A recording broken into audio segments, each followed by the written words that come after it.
Hey folks, our story starts with a boy holding a piece of wood in his hand. Qing, a drop hunter, finds himself facing a low-class wolf. Even though the creature is quite weak, he struggles against it. In this world our protagonist lives in, he can only defeat monsters that are almost defeated by other hunters.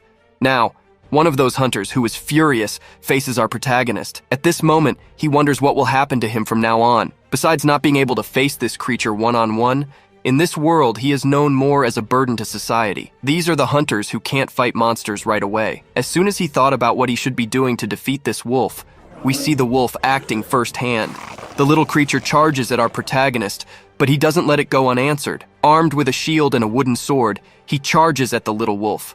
However, his shield and sword are broken on the wolf's first charge. Everything he had in hand was shattered, and he falls to the ground. The wolf also falls on top of our protagonist, sinking its teeth into the boy. At this moment, he understands how Trash feels. But even Trash had an advantage over him, and now that he is nothing but a loser, he can only accept his end. Well, that's what he thought at the moment. However, that's not what he wanted next. Our protagonist grabs the broken sword handle and thrusts it into the wolf after charging at it. Maybe we could see that this wolf could have easily defeated him. To understand how he got there, we need to go back a bit. Today, I bring you a story where our protagonist becomes a gravedigger in any town out there. We see a hunter heading towards a portal, but as he walks towards that portal, he notices someone inside it running full speed towards him. Upon closer inspection, it's Qing. He was the unknown guy running towards this hunter. However, what made him run so fast from that portal was the monster chasing him from behind. At this moment, he also wanted to catch our protagonist. But as soon as he emerged from that portal, we see another hunter there dealing with the creature that also wanted to come out of the portal. As soon as that creature was defeated by that hunter, we see our protagonist taking care of things. He even wondered what would happen to him if he let that thing fall behind, because in this world, it's worth a good amount of money. But even though it's worth a lot, higher-ranked hunters make the weaker hunters collect these things. Thinking about what he would gain from this job he did there, we see only one hunter who was nearby stepping on that box. After stepping on that box, he asks our protagonist if he had secretly taken one of those fragments that were inside that box. He, who has worked in this field for a long time, already knew the rules to avoid future problems, so he just tells what he did during that raid. As soon as our protagonist says this, the hunter leaves him aside. But then our protagonist turns to the portal, and we see two more hunters running out of the portal. Here we see something that possibly happened during that raid. For some reason, the hunters cleared a specific part of the raid, leaving some things behind. Living monsters, this is what the hunters deal with, only picking up the drops left behind. Our protagonist suffers greatly encountering these monsters along the way, but for him, all he's been through is now part of his life. Inside a bus, we can see him holding his reward for today. He only collected a small fraction of the leftover trash. Even though what he holds in his hand is quite little, for him, it's good because this money is no longer his. In the past, he borrowed $1 million from some loan sharks, and now he owes them a bit. After working hard on these drops, our protagonist has already paid half of what he owed. His thoughts are interrupted when one of these guys approaches him. The man offers him an additional job since our protagonist was eager for money. He offers a unique job that pays much more than what he earned from this ride. He wonders how such a high commission could be happening, and he didn't know about it. Since he's desperate for money, he could help them collect some things. Our protagonist, hearing this, simply accepts. Now, inside the bus, they follow the path to where they are going.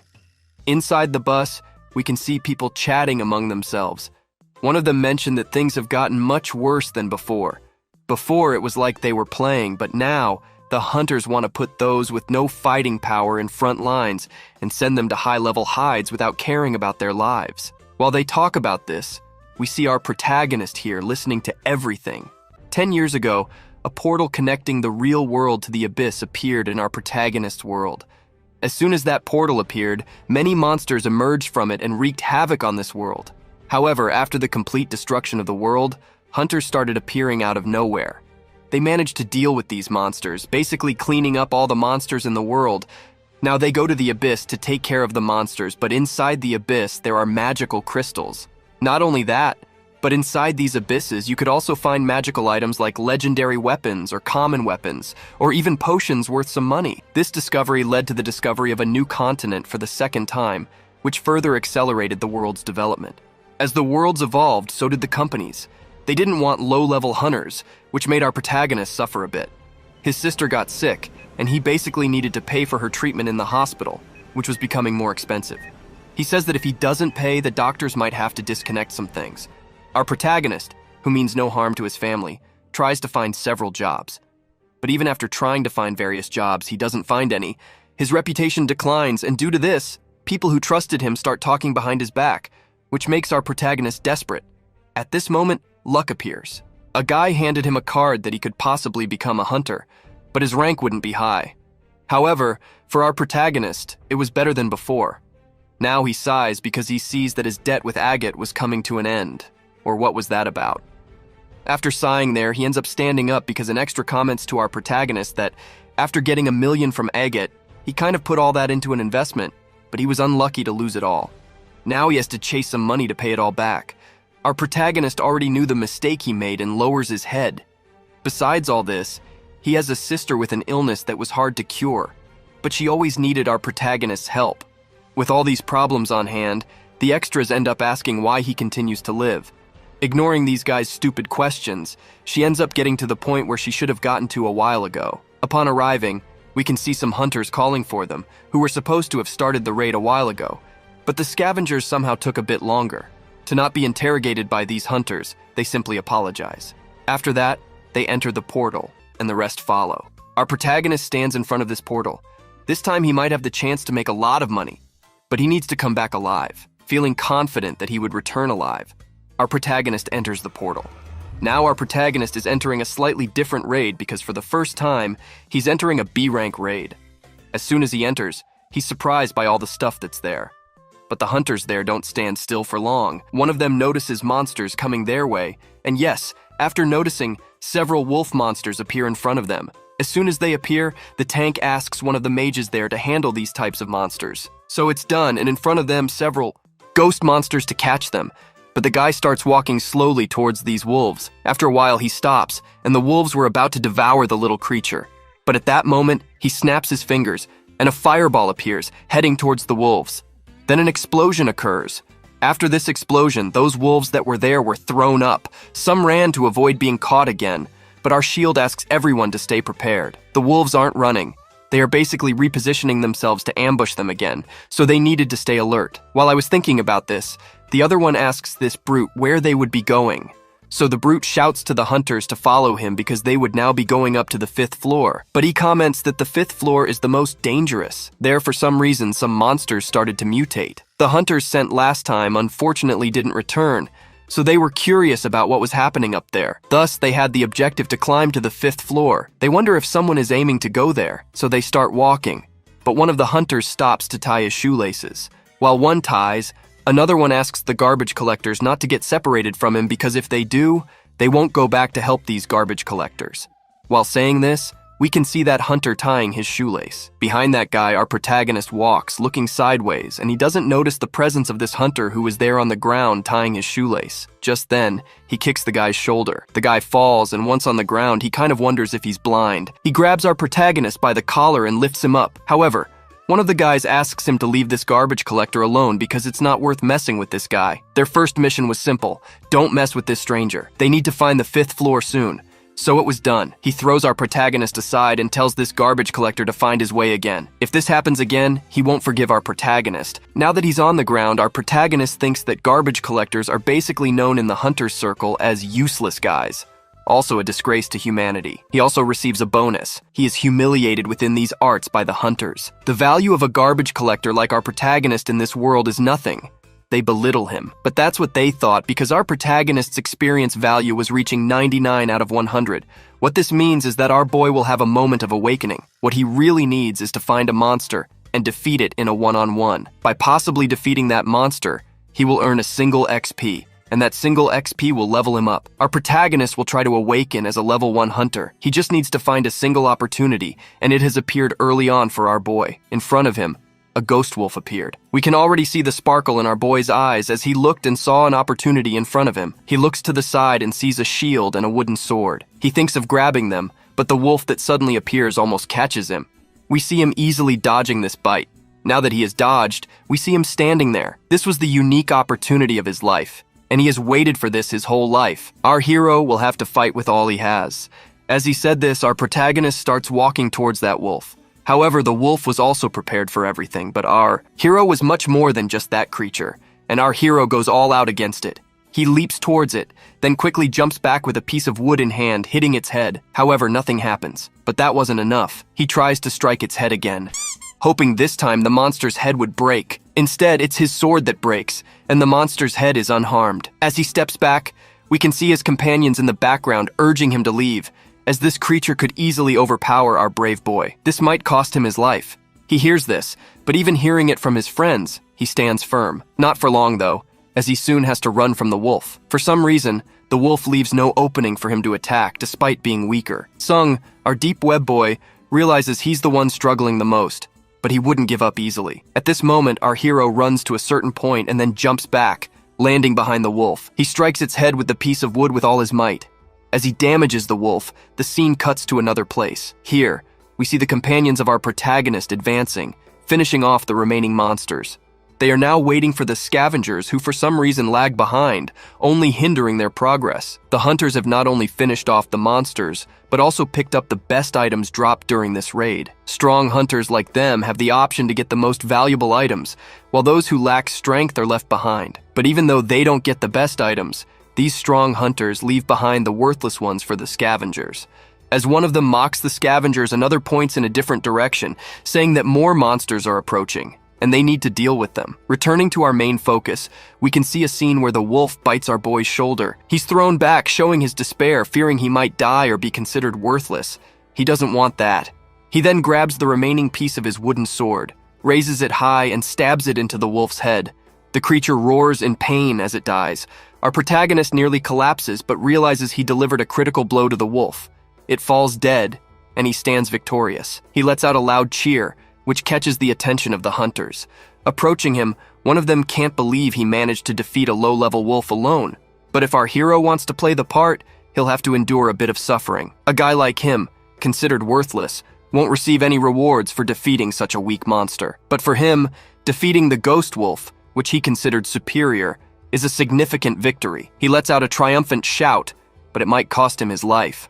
Our guy was always looking for this because there he ends up explaining some things when the accumulated experience point reaches level 1. Even being the person of the lowest level, you could have that small chance. Your small chance could make our protagonist change jobs. He could be awakening as a squire, a healer, or even a mage with high rank. But to achieve these goals, it was basically necessary to find a way to get points in the middle of raids. And whenever our protagonist saw his opportunity, our guy would always send his Rasta towards the monsters that were always left behind, the ones the hunters didn't want. But our guy embraced it, and so he spent the years, and in these years, he risked his life a lot to find some openings to even get a single point to level up his system. After years and years, it started accumulating. From 10, it jumped to 30, from 30, it jumped to 90, but it reached 99. And there he had to suffer to defeat this ghost wolf. After suffering, our protagonist achieved what he so desired, the 100%. And at that moment, this was the only way for our protagonist to awaken a second class, and it was also an easier way to gain experience. The conditions for the class awakening were met by our protagonist. The system understood that our guy could have that second awakening. The system updates. The guy who was in front of him couldn't believe that this kid really got some experience to possibly change jobs. The system appears in front of our protagonist, congratulates the kid for achieving level 1, and there he got what he wanted. He managed to awaken a second job. He's level 1. His companion there is surprised at the moment by the awakening of our prota, but then he can't hold back his laughter. He starts laughing. Our protagonist did manage to change jobs. Before, his job was rubbish, but now he got an even worse job than before. He saw that our hero awakened as a gravedigger. Then he approaches our protagonist and says that he had the opportunity to change classes, but he was unlucky to get a class that wasn't as dignified in his view. The kid mocks him, but he got tired of mocking our protagonist. And here he starts to say that the other trash pickers who were there end up pulling up, and now only our protagonist is left, and he will have to perform this mission of collecting everything there for them. While saying this to our protagonist, he ends up going ahead. Now that he's left behind, our protagonist wonders if this class he awakened to was really that weak, but he also wonders if the gravedigger class was strong or weak like that. Then he turns to that kind of monster that was knocked down by those hunters. When he looks at that type of wolf, the system shines. Our guy sees something strange happening in front of him. A system screen appears saying that the ghost wolf could basically be sucked by our protagonist, and there he could recycle everything that the wolf has. All he had to do was press recycle. Our protagonist then presses it, And as soon as he does, behind our hero, several MS appear. Those hands that appeared behind our protagonist start walking little by little towards the creature that was just dust on the ground after. Walk a little bit. Those things there end up grabbing onto the body of that monster. And at that moment, our protagonist understands a bit that this ability of his could be working like that. So after that corpse of that wolf is dragged all the way inside, in front of our protagonist appears something written, "Recycle garbage." All he had to do was accept the proposal, so he accepted it. Our hero's system starts to clear everything up after everything is done there in front of our protagonist. A hand emerges. That hand ends up handing our protagonist an attribute card. Those things were basically removed from the wolf, and now our protagonist has the chance to gain the wolf's abilities. As soon as he realizes this, he asks the system to open the system's priority panel, which then shows our protagonist's statistics. Now, looking at that was simple. He looks again at that card in the hand of that thing there. He realizes he needs 3 points in agility, and at that moment, he has 3 points. He ends up putting all 3 points into agility. As soon as he put those 3 points into agility, our protagonist then has the option to use that ability and the wolf's card in front of him. As soon as he realizes this from the system, our protagonist asks the system to put it inside our big boy, and our web-deep sug here starts to feel the rock entering him. And a round web, a green light circles the kid. But then, after closing his eyes and opening them, he realizes it's all over, but he feels a bit strange. However, he didn't have enough time to notice his new powers because someone calls for our protagonist. He needed to appear in front of them as quickly as possible, so it's done. He tried to run in a normal way, but it didn't work here, from the deep web, so he ended up putting one foot in front and with the other, he started running. But now it was different. With just one leap, he managed to run like he had never run before in his life. While running there, he stumbled upon a Vinhero and then fell face first onto the ground. Now that he was on the ground, he realized that maybe this was a skill he had gained from the system. However, to use the same skill he used here again, he would have to wait a bit. After waiting a while, it seemed to recharge, and he could use that DH again to run at that speed. Now understanding how it works, he gets up, but now he takes a closer look at it. And even looking at it, he doesn't understand how these abilities could work differently. However, he was eager to acquire other skills. So he looks to the side and notices several corpses of those same ghost wolves that our protagonist had recently sucked in. Those hunters left all of that for our protagonist, right? But at this moment, facing that pile of bodies, our protagonist realizes that he might not only be able to acquire the skills of those monsters, but also gain some kind of experience. All this that was appearing in front of him was thanks to the skill he had just awakened called Gravedigger. Realizing he could absorb that pile of monsters into himself, he activates the Gravedigger skill. After activating this skill, several of those appear behind our protagonist, devouring the wolves left and right. Then our protagonist is putting the new hacks to the test. After using that devouring system, our protagonist starts receiving infinite points from the system. He managed to earn points that in his life he took several years to accumulate, but this wasn't all that positive, it seems. The monsters our protagonist managed to devour did something different. Now our protagonist gained new abilities from the system, but he noticed something here. After devouring that many monster corpses, our protagonist realized that if he devoured too many monsters at once, the level of experience and perhaps the chance to acquire a skill from the monster itself would be greatly reduced. So it means that if our boy doesn't want a stolen skill, he will have to devour one by one, or he could simply devour 9 monsters. By devouring 9 monsters, our protagonist would get 9 rewards, some good, some bad. But now our protagonist receives some points from the system. He has only 111 points. Our protagonist sees that points won't be a problem for him in the future, and he could distribute them as he pleases, but he wonders where he should allocate the points first. However, our protagonist doesn't think about where to allocate them. He just starts distributing them across these attributes. He increases a bit of health, then a bit of luck as he needed it. Our boy goes crazy, rolling his attributes non-stop while he levels up his attributes elsewhere. We can see that group of hunters who were finishing up, dragging up some wolves that survived. As soon as they finish dragging up the last one, we see the brute changing the subject, commenting that the unlucky one, that garbage collector, managed to awaken his class here. However, the class our protagonist awakened was a class he had never even seen on the list. Changing jobs might be rare, but the other said it could possibly be.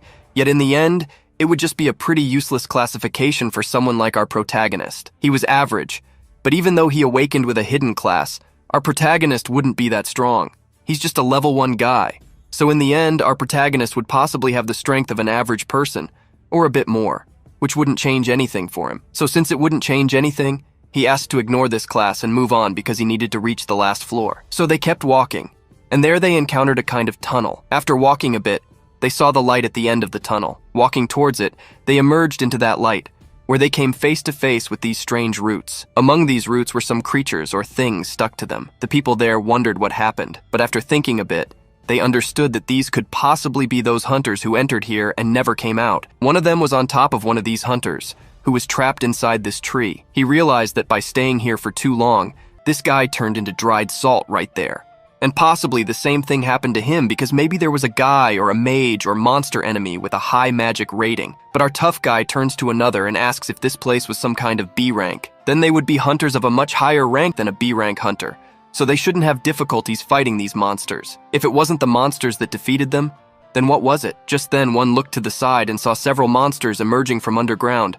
One of them grabbed our tough guy's leg, while those hunters were trying to deal with those undead creatures outside. On an open TV, someone commented that the hunters had been inside that portal for hours and none had come out. But while talking about the hunters, we can see our tough guy asking everyone to gather in a corner because things got worse for them. He realized they had fallen into some kind of trap. Escaping now would be nearly impossible, but the one who likes to tease our protagonist didn't want to stand still. He used a fireball, and the tough guy also used his shield to defeat these monsters, but that wasn't enough because the monsters revived or something. Someone was controlling them, and this was real because right after, in front of the tough guy, appeared the boss of this floor. This was a high-level boss. At this moment, the hunters didn't even think twice about staying there because if they stayed, they would undoubtedly be attacked. But just as they thought this, several hunters who had transformed into those monsters flew towards the other hunters. To avoid being caught, with all his might, he fought against these creatures.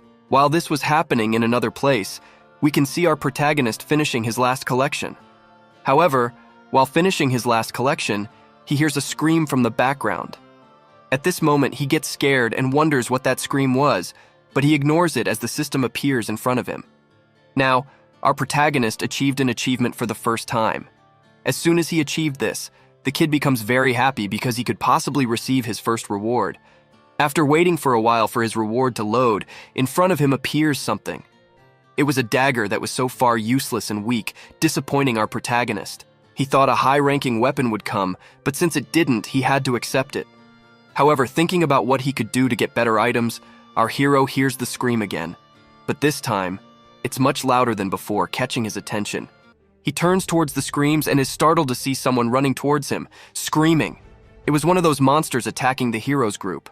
When he sees this, our protagonist is so startled that not even the Wi-Fi could pass through him. But the monster didn't want to just watch. Thinking about a plan, he tries to grab our protagonist, but he jumps back, dodging the first attack. Once he dodged the monster's strike, he wanted to counterattack, but he's surprised that he managed to dodge that move. He thought he might have been done for, but looking closer at himself, he realizes he's much faster. Maybe it's because of the points he allocated in his system. Feeling stronger now, he possibly could defeat this beast in front of him, but just as he thinks that, the monster also thinks of doing the same to our protagonist. As the monster strikes, our protagonist dodges to the side, making the punch hit the wall. After dodging, our protagonist notices in the background that not only did he add points to his agility, but he also added points to his strength. At this moment, our protagonist uses the soul spirit, which allows him to dash forward. As soon as he uses it, he wants to test his punch on the monster, since it's his turn to hit. He flies towards the monster, landing a punch on its face, throwing it against the wall. As he throws it against the wall, our protagonist notices something more. He used an effect that, when punching an opponent, allows him to break 100% of its defense. So, our protagonist has a 100% advantage to win this fight. This time, our protagonist is not the same person anymore, so now he possibly can deal with any monsters. But then, our protagonist sees something else from the system. He can allocate points to intelligence. By allocating intelligence points, our protagonist can see things about these monsters that he couldn't see before. So he does that, and realizes that this monster was an elite human. Searching for its weakness, he finds out that its weak point is its neck. But when he finds this monster's weak point, the monster starts advancing towards our protagonist, and our protagonist doesn't back down. Time advances with all its speed towards the monster. He ends up launching a blow towards our prota. But to avoid getting hit, our big guy simply dodges by lowering himself, giving her a slight sweep. However, here our protagonist, he was 100% in advantage. Now he was behind her because his goal all along was to find a weakness to attack her neck. So he ends up using that small card from the system that our protagonist just received from the sword card. So when he asks the system delivers it to our protagonist. Then our protagonist sort of uses his sword to hit the critical point of that monster. With just one hit from the sword, the monster stands there bewildered, wondering what it was doing. But then our protagonist realizes he hit the monster's weak spot squarely. The monster falls to the ground, and our protagonist kills a human parasite. As soon as it falls to the ground, our protagonist starts receiving new things from the system, but what he most wants to know is if this type of human parasite can be recycled. The system confirms this for our protagonist. As soon as it confirms, he asks the system to recycle it. Once recycled, our protagonist gains a passive poison resistance ability. What this means is that our protagonist can withstand any type of poison, and by using that card, he could basically create an antidote to counteract the poison he had taken before. So our protagonist asks the system to create a type of poison for him to test. The system does so, creating a potion for our protagonist. Looking at this card, he understands that if he drinks it, the potion will be recreated as a healing potion. So, out of curiosity, he starts sipping a little, thinking about what might happen. The system ends up recovering some of the life our protagonist lost while fighting the monsters before. But this potion not only didn't fully recover our protagonist, but also left him feeling perhaps stronger. He sets this aside for now. At this moment, our protagonist starts picking up the remaining points he had to put into intelligence. The more he puts in, the smarter he becomes. With this, our protagonist will be able to discover his opponent's weaknesses more easily. So, he distributes 5 points into intelligence, leaving our hero brimming with intelligence.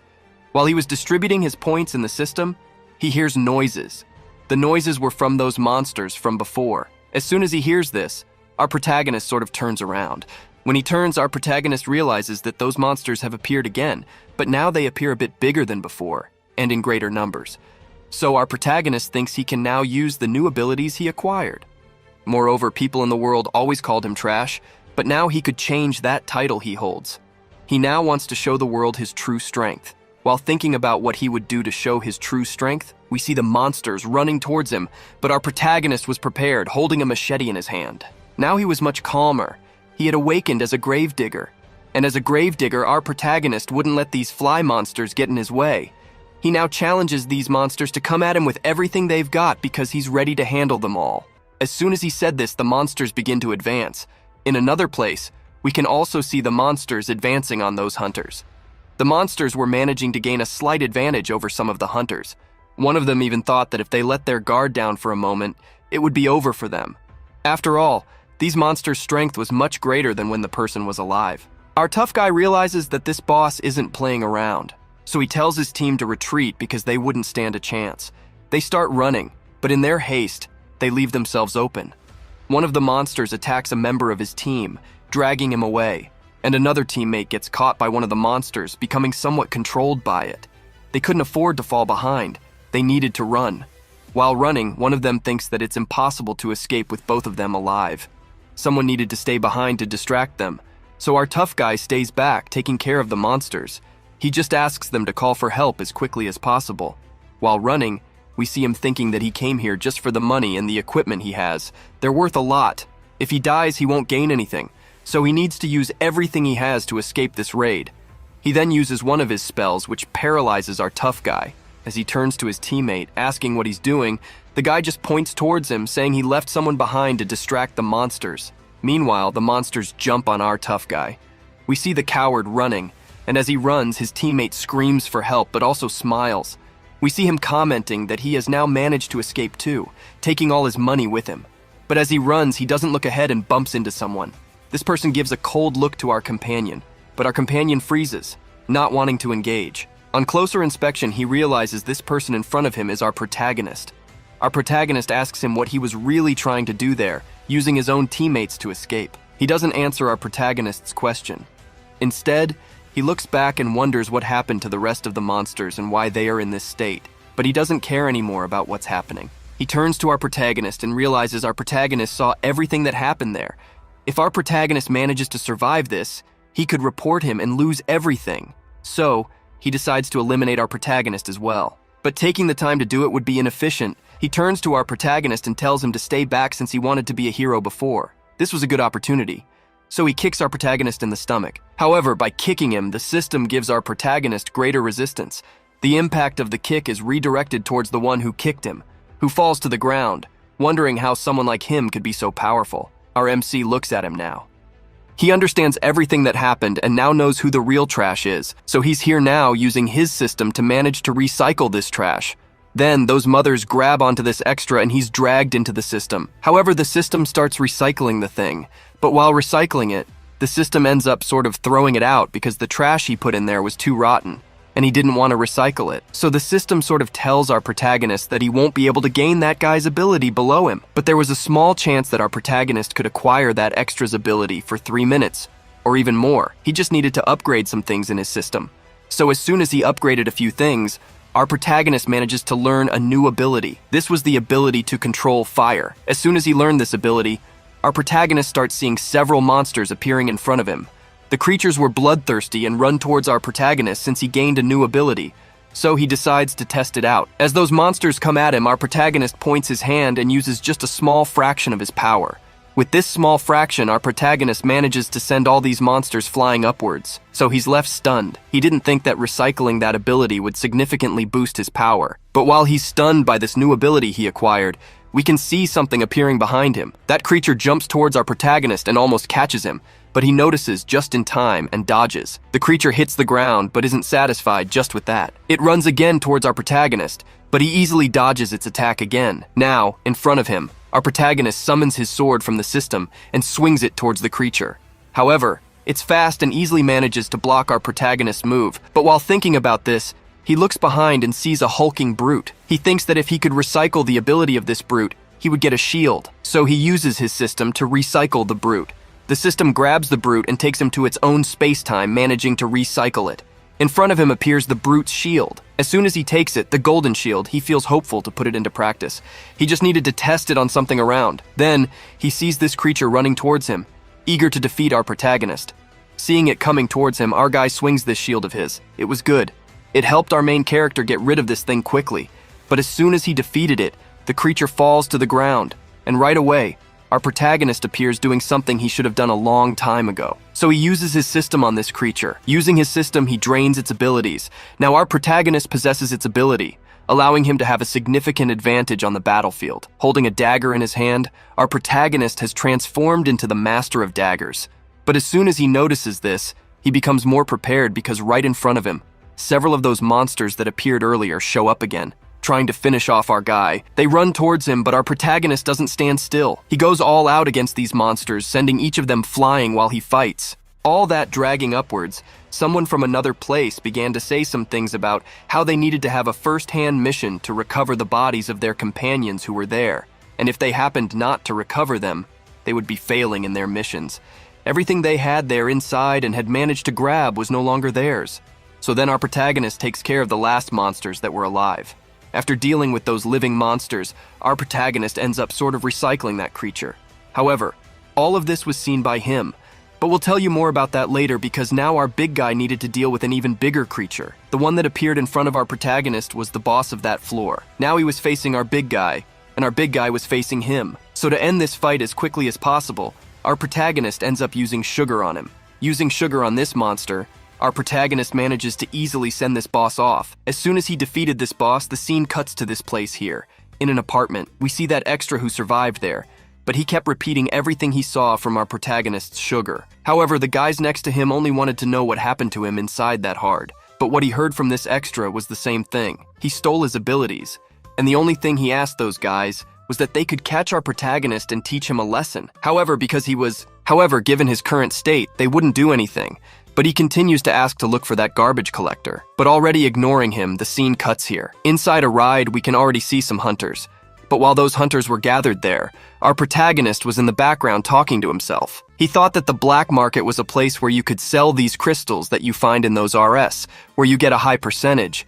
But if you sell to a government institution, they end up taking almost 70% of all the profit you make. At this moment, our protagonist needed to make as much money as possible.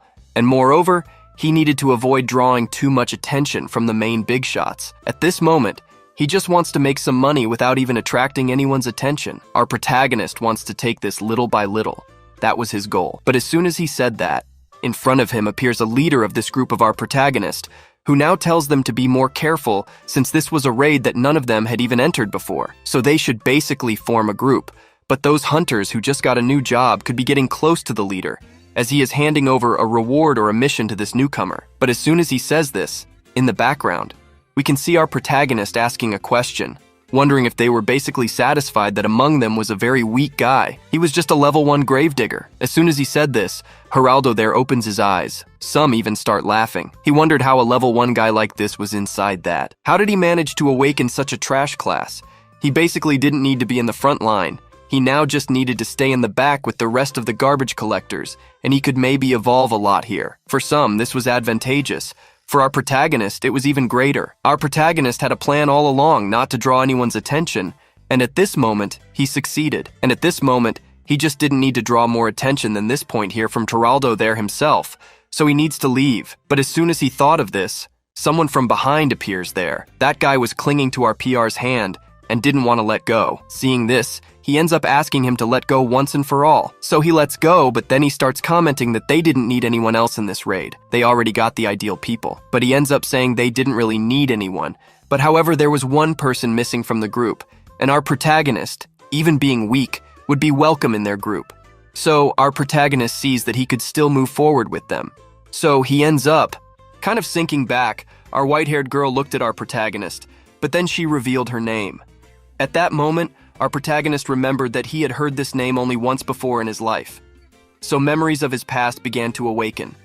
Our protagonist saw her in a very risky situation. She could have been dragged away, but from there he grabbed an old knife of his and tried his luck. He sent a monster dragging her away, and by doing so, he gained some XP. However, the monster fell flat on the ground, and our protagonist stood there frozen. The girl behind him wondered if he was okay, but our white-haired girl was surprised to see our protagonist getting up. He was happy and shouted that it was a success. His experience had increased, so killing wolves was worth more than picking up trash. After leveling up a bit, our protagonist turned to our white-haired girl and asked if she was okay. However, his question was only to see if she was all right, but The protagonist turns to our fair-skinned girl and asks if she happened to be okay, but his question was really to see if she was okay. Just that, but his question is changed now. She then asks our protagonist if he was alright, in the head, because he was risking his life to earn these small XP. But that wasn't the main point. She asks what level our protagonist was. Furthermore, she wanted to know if our protagonist was staying in this raid just to get XP or something like that, or if he was going into this raid to get other things. Our protagonist replied that he only came to this raid to get money, nothing more, nothing less than that. She then approaches him again and asks if he was risking his life for these small amounts of money. But as soon as she asks him this, he kind of turns to her and makes another one of these. These are the types of classes where people could change jobs at will. She here was even a rich girl, so for her to change classes wasn't difficult. For our protagonist, known throughout the world as trash, he didn't have money for the class upgrade, so he would have to risk his life nonetheless. Furthermore, he ends up asking her why she was also risking her own life to fight these monsters, since she has no reason to want to fight these things like that. So after asking this question, she quickly responds, saying that she was doing it to protect the weakest. Furthermore, her life goal is to become the strongest person. But then, she ends up asking our protagonist why he wanted to change jobs so badly. He just ends up replying that it was just to protect his family, the thing he loves the most in the world. This was something that she liked about our prota. Asking his name, he reveals his name as Websound, or just our Kingin. So after hearing our PR's name, she introduces herself as well. After introducing herself, she waits for our protagonist in the future, because in the future, they could basically be friends again and fight side by side to defeat some monsters. Well, this was a good proposal for our prota, so as soon as he heard that, he ends up accepting right away. So after accepting the proposal, she asks our protagonist to be a little more careful. The world out there was dangerous, so he just needed to get strong. While thinking about this, from the background, two bodyguards appear and approach her, asking her not to wander around anymore, because it would be dangerous. And furthermore, she asks the trash collector of our protagonist to leave near the lady. As soon as he leaves, dragged away, we see her trying to apologize for things, but still, she is dragged away, unable to talk to our protagonist. She simply throws something in our prota's direction. He ends up grabbing it. What he grabbed was a kind of reward for him having sort of protected her there just now. Understanding what she meant by that, he simply turns away, because now he ended up leaving to basically level up his class. Our story continues in the next chapter of the previous one there. We can observe this guy taking advantage of our protagonist, saying that someone weak like him shouldn't be here. Furthermore, he questions how he got accepted into their group, stating he shouldn't be lagging behind and should start moving now. So he starts walking, not wanting to become an obstacle for them. He notices our protagonist, who is almost ready to enter the portal, instructing the weak ones to grab their equipment because they're about to enter the portal and they don't know what's inside. Everyone agrees, and now they're ready. Our protagonist thinks he needs to do the job much better this time because he has a chance to earn some good money. However, he managed to get some things from the previous abyss. Now, he has a shield and a skill that allows him to wield 2 daggers in his hands. But the main focus is on another skill, the Basak skill. This skill gives him a significant advantage, which is already noticeable ahead. With this skill, he can finally take down any monster effortlessly. The proof that he'll survive this time is that he also managed to absorb a more special monster, the previous boss of the Ra.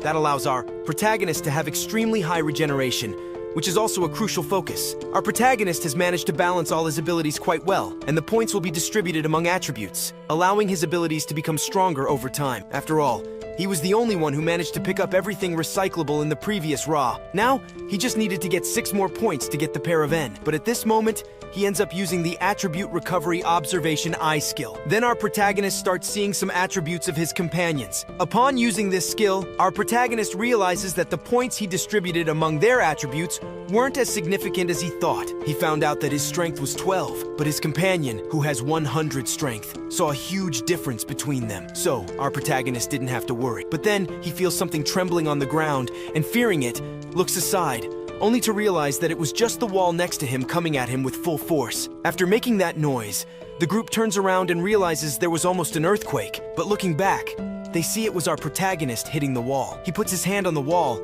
and comments that the dungeon structure is a bit unstable, so they should be careful. However, their attention is not even directed towards him, because right after that, a figure finds a box, and someone approaches, saying that it might be difficult to open the box because it needs to have. There was someone in the group who had the thief status, so he only thought about leaving to be opening up ahead. But at this moment, we can observe our protagonist appearing in the background, saying right there to everyone that he wanted to at least try once. He then approaches the chest, moving it a little here and there. Our protagonist manages to open that chest completely. As soon as he opened that chest, someone approaches and realizes that the skill of picking locks was not something our protagonist should be able to do, because it was required at level 5. So our protagonist refutes him, saying that an awakened one can learn various skills, and furthermore, there might be that small chance of a level 5 skill coming to someone at level 1. So, after taking all the resources from that chest, the leader appears and collects all the cards that were there and puts them in his system. Then he asks his group to get ready, because now they would be starting to climb to the next floors. But it was at this moment that our protagonist noticed something else happening. So he asks the one who was in front of him to stop a little. Not understanding, she stops. At this moment, our protagonist, who was holding the stone in his hand, simply throws it towards those walls. But when throwing it, certainly in some points, it ends up hitting some traps. And then after a few minutes there, the traps are activated, and there in front of them, a wall with some nails appears and almost crushes them. We see her thanking our protagonist because she saw that he had quite knowledge of this dungeon, or if he had infinite hacker. Our protagonist here didn't want to be caught. He just comments that he managed to just bump a little there behind and ended up discovering all the weak points of these dungeons. But who was more surprised with our protagonist was the white one. But our white one didn't want all the attention from our protagonist. She ignores him, but right after that, the system already appears for our protagonist. After the system appears, it comments that our protagonist managed to deceive the group completely, and the target here becomes more personal. And he says to himself that it was even a good idea to put many points in intelligence because he easily deceived those extras. But since our protagonist was able to enter the dungeon without even activating a single trap, the group leader simply throws a card to our protagonist. Our protagonist activates his evaluation and realizes that this card in his hand was not such a bad thing, nor so good. So he should just keep this card. So he moves on along the path. But as they follow the path, they end up being surprised by what they just found. They end up finding a type of vase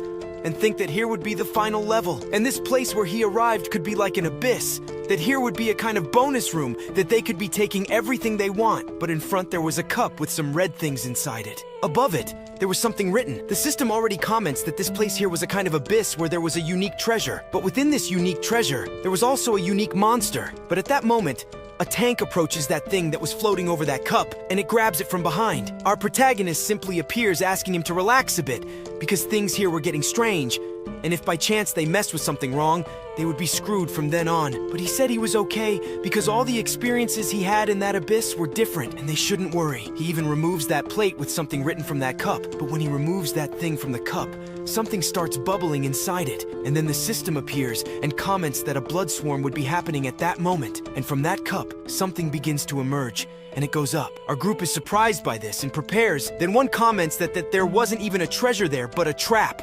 And they fell for it completely. Perhaps this is that monster of legend, that a monster in the past was sealed inside a cup, but now it has been set free. But this monster was known in our protagonist's world as the Dream Monster, and there's several skull-shaped things already appear ready to confront this monster. Our protagonist, System Girl, pulls out a dagger. Now she was ready. But at this moment, our protagonist and his group also prepare themselves because everyone there ended up kind of surrounded by these creatures.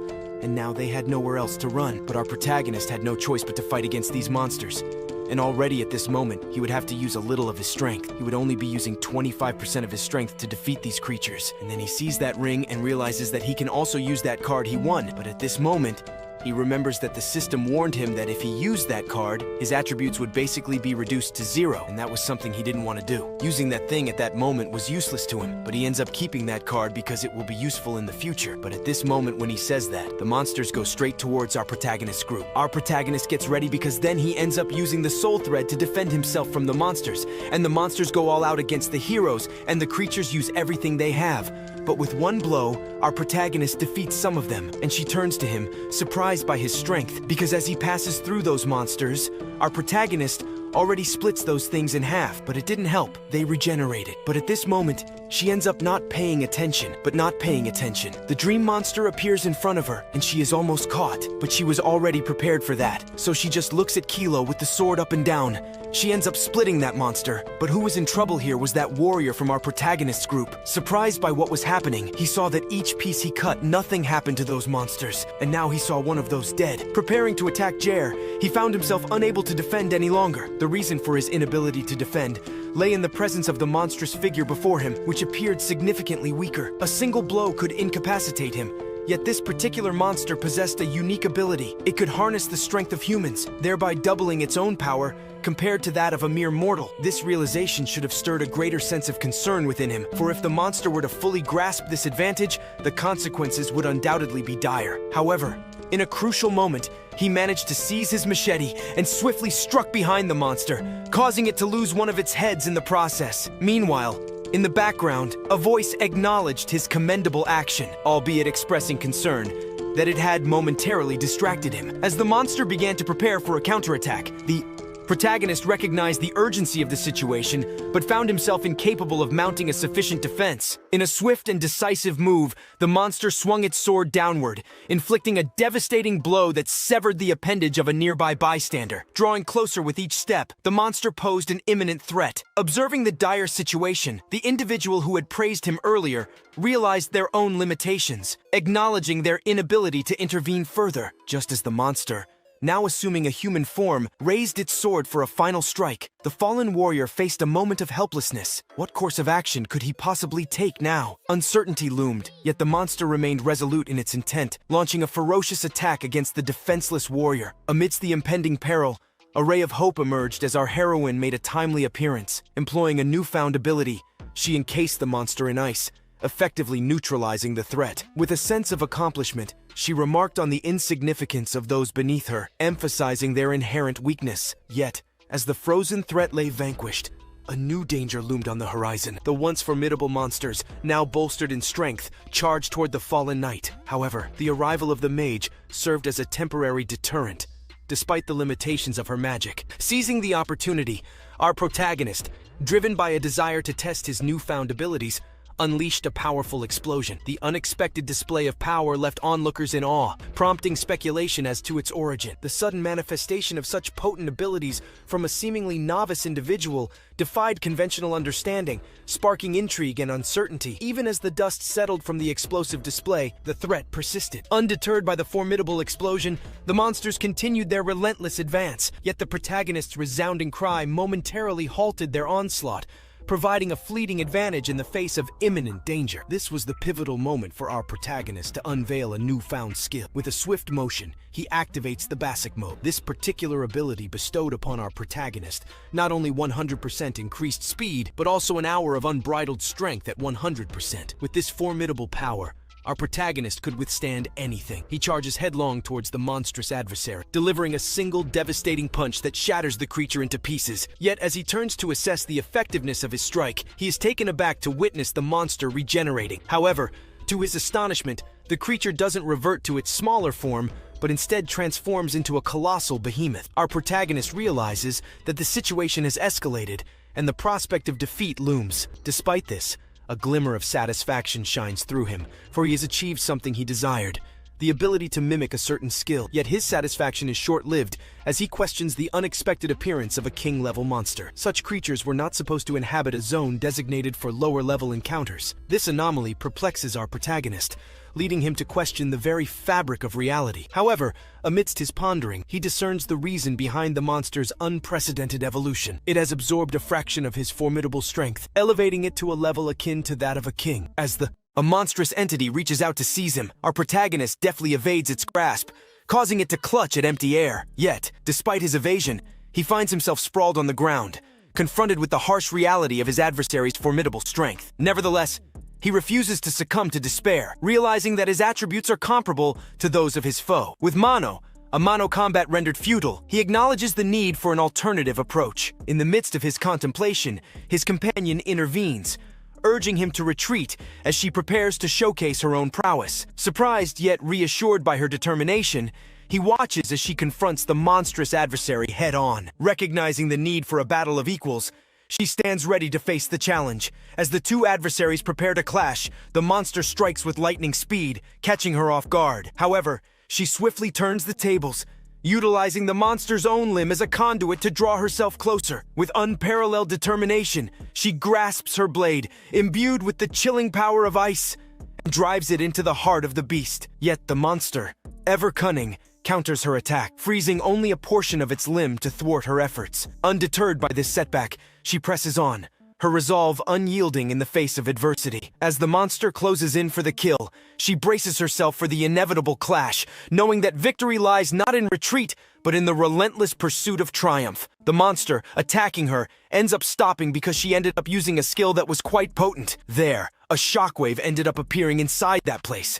In the background, we can see our protagonist along with her group watching the fight that was happening. At this moment, she activates a flag that will make her much stronger, but she ends up putting it on the ground. Then the system appears, saying that it kind of inspires the speed of the allies to increase by 30% within a radius of 50%. After that, being stuck in the ground, ice begins to emerge from that flag, covering the monster completely. Now the monster was totally frozen, and she could easily kill it. Her speed increased a lot, so she will be using it to her advantage. The Ice Dominion was specialized in containing the monsters here, and even though she still can't send this train to drag up, she will at least be able to hurt this train a little bit. But even the frozen monster was still strong, only that here she possibly ended this fight because here now, she ended up splitting that monster in half. Here, possibly, our comment that her ability was a legendary profession that was only chosen by one person among those lucky ones. But currently, our protagonist was eager to see who was the strongest, that monster, or our little white girl. Our protagonist wanted to see which one was the strongest, that girl who had the powers of the gods, or that monster who had the powers of our protagonist. But oh well, the hope of being able to send that monster to drag up was low, because even his biggest blow didn't work against that monster. The monster ended up removing that ice carcass that was between him, and he moves back. And underneath, we then see our little white girl looking up. Only that, while looking up, she ends up kind of seeing that monster, already attacking her again, and those arms go all out on her. She stops to not be caught, ends up dodging, and even though she is Class S, her strength is much lower than she was always put last by her brothers and sisters. And even though her last name belonged to an extremely powerful family, her own family always left her till the end. She was the weakest of the Liu family. This was the person who was always laughed at by her family. She always ended up losing in a one-on-one, never having won against a monster or anything of the sort. And now here she was, almost being defeated by the monster. But then, she remembered those people in her family who always laughed at her, calling her weak, or by someone as weak as she was. She was a part of that family, her own family, even suggesting she should stay indoors, as it was better for her than being in an abyss. But this memory made her even more irritated, as she was always directed towards that abyss of novices, and she didn't like it. But now she remembered she had a more potent ability. She wanted to end this fight because she was always pitted against weak monsters to defeat, and now she wanted to change that. She wanted to be able to send extremely strong monsters racing towards her opponents, to show them she could do it. Now, closer than ever to that monster, she attacked it. Her sword ended up embedding into the monster's skull, but the creature was resilient. Her sword, held with all her might, was snapped in half. Our protagonist widened her eyes in surprise, but behind her, another one of those claws from the monsters appeared, coming straight at her. It caught her off guard, and she was thrown against the wall. There, we could see her against the wall, a little blood escaping her lips. At that moment, our mage had placed all her trust in our protagonist, that she would be able to defeat this monster easily. Seeing her easily defeated was a shock. Even an S-rank hunter had been defeated. So, what was the point of staying there? They should be fleeing, but the monsters wouldn't allow it. The monster began to run towards another person, but that person was our protagonist. Our protagonist ended up running towards that person too, and they ended up colliding. An explosion occurred near the monster's hand, and it lost a bit of its arm. The arm that was lost in that explosion flew in another direction, towards the group that saw it coming. They simply decided to run, not wanting to be caught by that piece of arm. After the group ran to a corner where they wouldn't be caught by it, in the other direction, we could already see our protagonist, holding her sword with a determined look in her eyes. She watched our protagonist as he moved at full speed towards the monster. Would our protagonist be able to defeat this monster? He needed help from the system, so he activated the observation eye to find the monster point. Found it. But if the monster reached the king with its own resistance and abnormal conditions, so our protagonist needed to overcome it. So if his level is self-sufficient, he can kind of become completely immune to freezing and torture or paralysis. But the weak point was that as the level increased, another restriction wasn't really necessary here anymore. So all the attributes of our protagonist should be unlocked, and here only his hand starts to catch fire. But the fire was much more potent. Only that punch that our protagonist was preparing. He simply throws at that monster, for thinking that this punch he threw at that monster was enough to send it dragging up. Wasn't. No, the monster ended up sort of managing to retaliate against our protagonist. But for our protagonist not to be caught, he starts running. He starts running at full speed. They saw that he was fast. While they saw this, we see our white one taking a healing potion to heal while healing. We see our protagonist taking some jumps there. After dodging the attack of that monster, he ends up kind of slipping back a bit, now behind our protagonist. He sees that so far he couldn't find a specific weakness for this monster, but all the monsters he has encountered had a weakness, and he needed to find that weakness, so concentrating all the power within himself, our two hands of fire in hand, to be being thrown in the direction of that monster now attacking him head-on. He saw that even if he attacked with everything, that monster would be able to regenerate, so there was no weakness for him to be able to defeat it easily. But there was a weakness inside or not inside. Our protagonist saw that this monster was being remotely controlled, which meant that something outside was controlling it. So after thinking that there was a control controlling it, he ends up stopping to think, and then after thinking a little, he turns to his group, and there he ends up asking his group to hand him that block there, to explain better. He ends up asking for that cube that they ended up sort of removing just now there before to be thrown in his direction. He asked for that tank to kick with all its strength, that train. In his direction, the request was made. The boy kicked that train. The kick was so powerful that it flew at another speed in his direction. Flying in his direction, the system explains that in order for the curse they are fighting to be broken, it was necessary to cast a spell for that curse to be broken. But their solution was before their eyes, so they needed to sort of get hold of it. But that thing began to be faster than our hero, because that train ended up grabbing that block that was flying in its direction. That monster, after grabbing that block, ends up putting it in its mouth, and now the monster ended up getting a new title, a title more superior than it had before. He now had the invincible mode stopped. Now we see our white girl approaching him. She starts asking him why he was stopped here.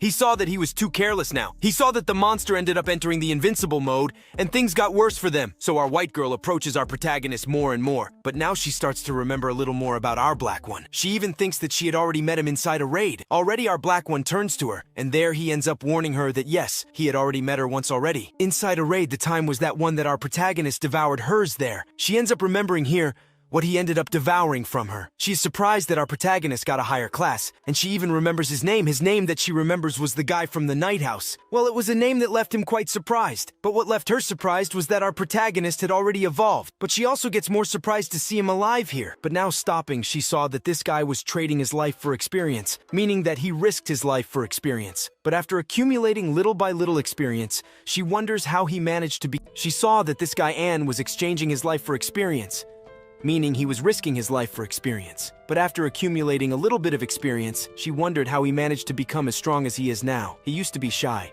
seeing her looking at him all the time. She saw him changing the subject, because now she didn't want to know about their pasts.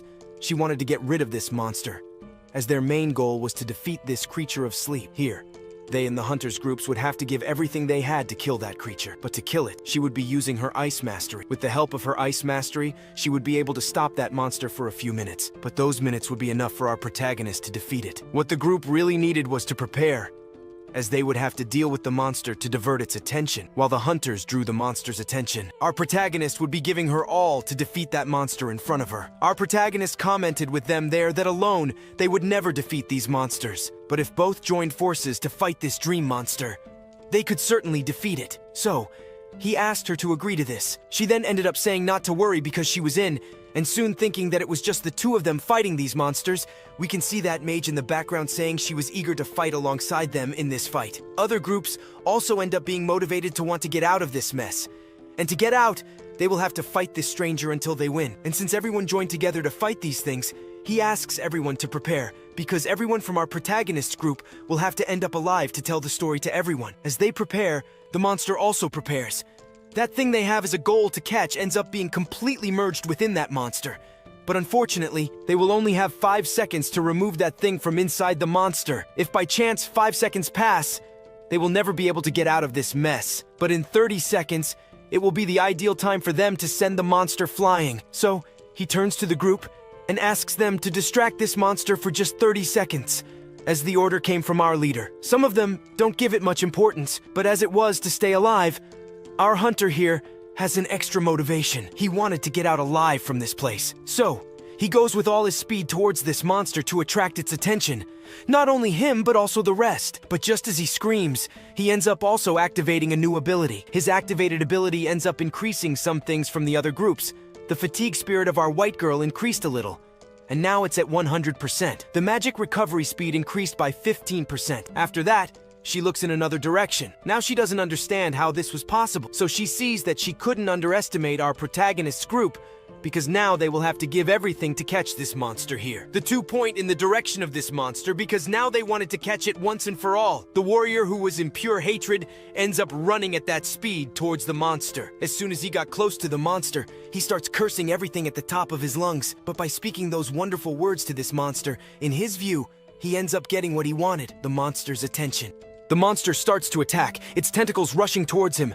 In order not to be caught, we see in the background are asking our mage to take care of the rear of our warrior. Shortly after she asks for this favor from our mage, we see her performing some kind of magic.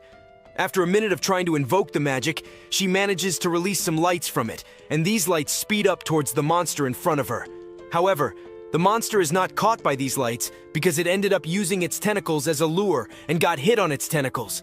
Since our protagonist was observing everything that was happening, he discovers a weak point of this monster to defeat it completely. Someone in the group needed to cast a fireball at this thing, a powerful fireball to break a certain shield. Our white surprised and confused about how someone would cast this fireball because there was no one in her group with such ability. We see our protagonist preparing now. He is preparing because he will be testing a new ability. She surprises, wondering how this was possible because our protagonist at the moment wanted to be removing that plate from inside the monster manually, so she thinks that maybe he found a way to be able to grab that plate, but then he puts his hand in front of her. Our prota commits to his plan that he would be passing through the body of the dream monster, so he would be able to capture that plate. Our white completely understood the plan of our protagonist, so as a way to help our protagonist, she will attract some of the attention of that monster, so she runs up to that monster to attract his attention. But only she alone will not be able to fully attract the attention of that monster, so an archer in the background appears there. The archer from the background starts shooting at certain points, but one of the main points was to shoot up hitting the ceiling there. Our white asks him to drop some rocks that were on top of that monster a little bit, And so it is done after hitting one of the arrows in a very specific place. The rocks that were on top of the monster end up falling on top of him, and he is almost buried there is not because our white appears from the other side. She ends up taking that flag of hers again as soon as that explodes. We can see her saying that she would be freezing now. The monster will be frozen so that next our protagonist can do that damage good. But our back plan only watched those debris falling on top of that monster. But he prepared the exact moment for him to be able to run away. Thinking he runs behind, we can see our white running too. She was prepared to freeze this monster. But the monster ends up realizing the presence of the two, so the monster starts attacking our who was ahead. But those tentacles end up not catching our door. Because he managed to easily dodge after dodging completely, he ends up realizing that he managed to be injured anyway. But he has an ability that allows him to completely regenerate, and that will be helping him to be able to enter inside that monster and maybe remove that plate so they can beat this bug completely. But at this moment we see our white, who now prepares. She puts that flag on the ground, because now after doing this, we can see the floor being completely frozen.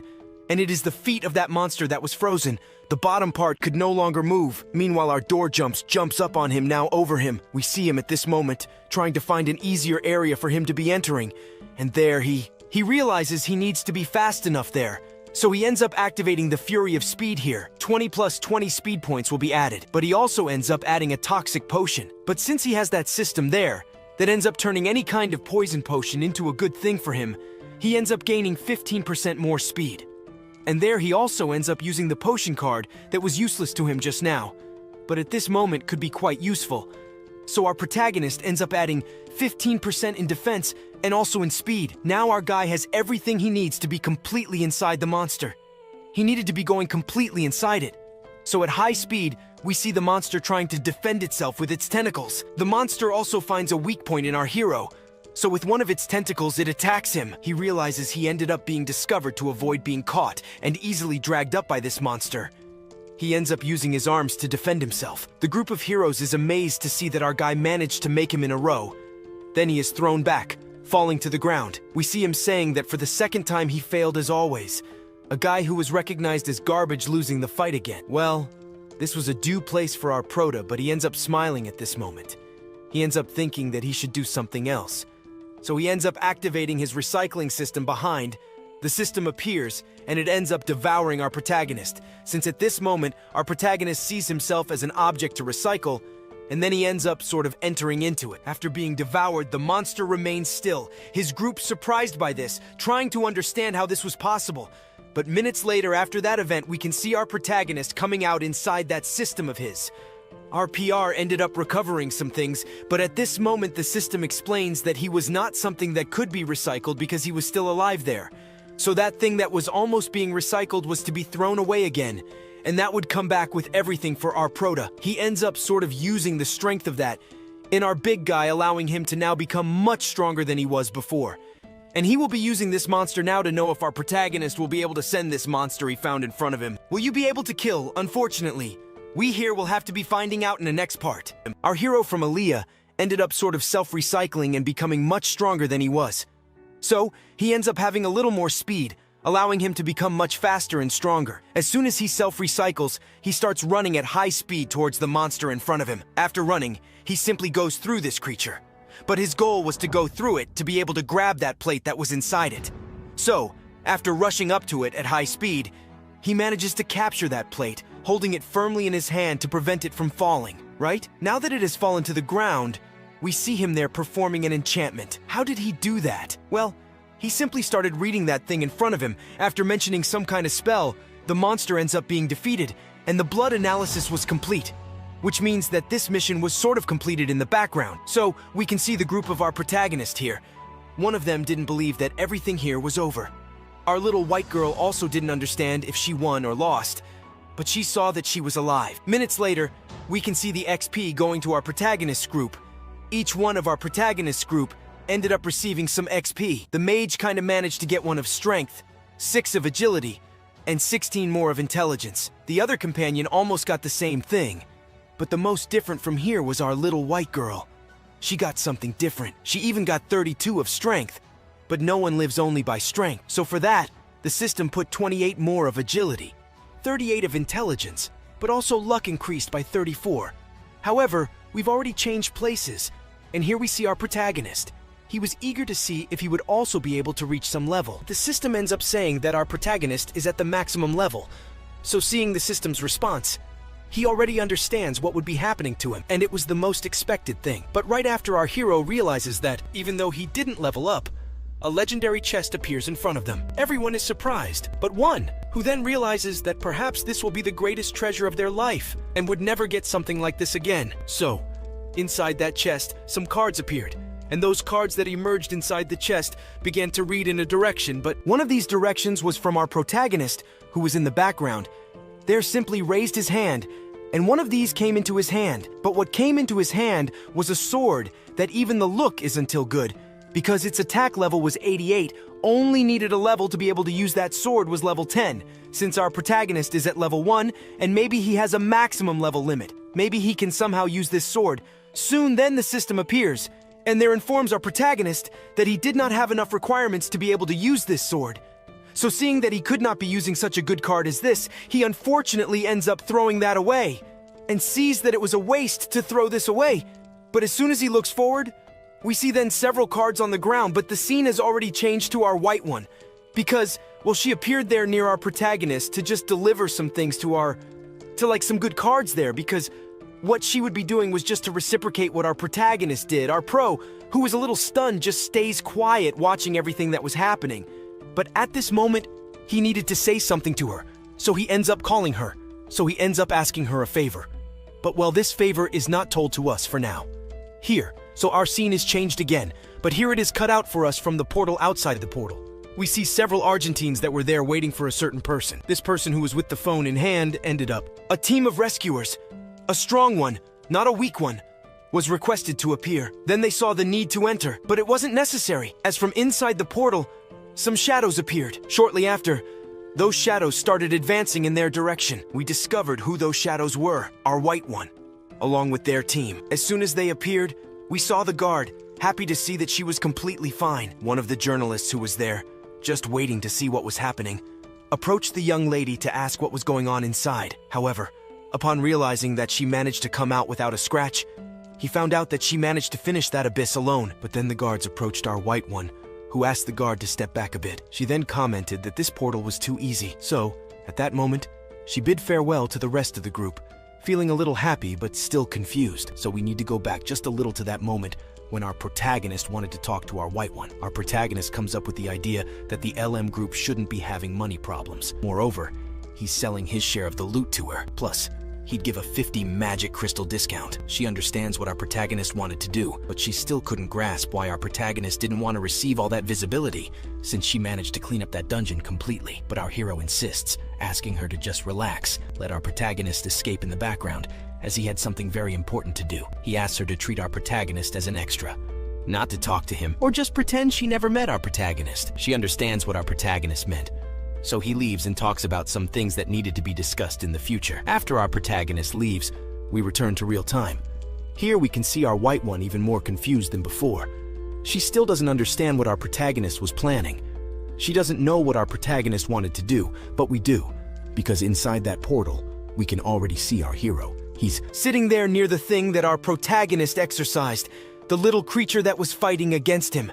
As he sits there, our protagonist starts putting his hand towards it. After approaching, he notices some goo coming out of it. With a smile on his face, our protagonist realizes that he needs the strength of this little creature. So he simply asks if the creature doesn't want to be like an old rag for the rest of its life, or something abandoned, to give up everything and join him, join his strength. Without resistance, our protagonist calls for the system, asking it to recycle that creature's blood. After doing this, the creature is captured and sucked into his portal. After being sucked in, our protagonist unlocks some new abilities. This ability will allow our protagonist to copy another person's ability, or basically copy the other person. And if the person is strong, he'll get the same strength, but he'll only have 30 seconds to use that ability. So, things just got interesting. He feels all the power inside him now, as he's now fully powered up. Our protagonist needed to find himself in other battles, as our hero needed to get stronger and stronger. We encounter several setbacks or obstacles as he tests these new skills he's just acquired here. But scene cuts to somewhere else. Here, in an open place, we see our protagonist inside somewhere within this place. Our protagonist was taking something, But at the same time, he was looking at a system screen. Here, he was looking at his skills and attributes he had in there. But when looking at those items, that they had made the highest item requirement level, they were basically handed over to Leakin. The supervisory group didn't even dare to want to look at the equipment our protagonist had there. Well, perhaps the reason was that the equipment there on hand wasn't that good, or something like that. He even picks up those items that were there, seems to be throwing away or trying to discard those things because our protagonist saw no reason to be carrying those items in his hand. And now he even starts to think about what he would be doing with all these items here. Not even worth selling this stuff. He doesn't even know where he should be throwing this stuff away. But accidentally, our protagonist leaves the system screen open. But by leaving it open, our protagonist ends up unintentionally pressing on recycle. And from that, the hammer that was inside our protagonist's inventory ends up being recycled, and that gives our protagonist a BP point. Well, BP is a kind of thing there that will allow our protagonist to be able to pick up an extremely useless equipment. And with that too useless, our protagonist could simply be leveling that up.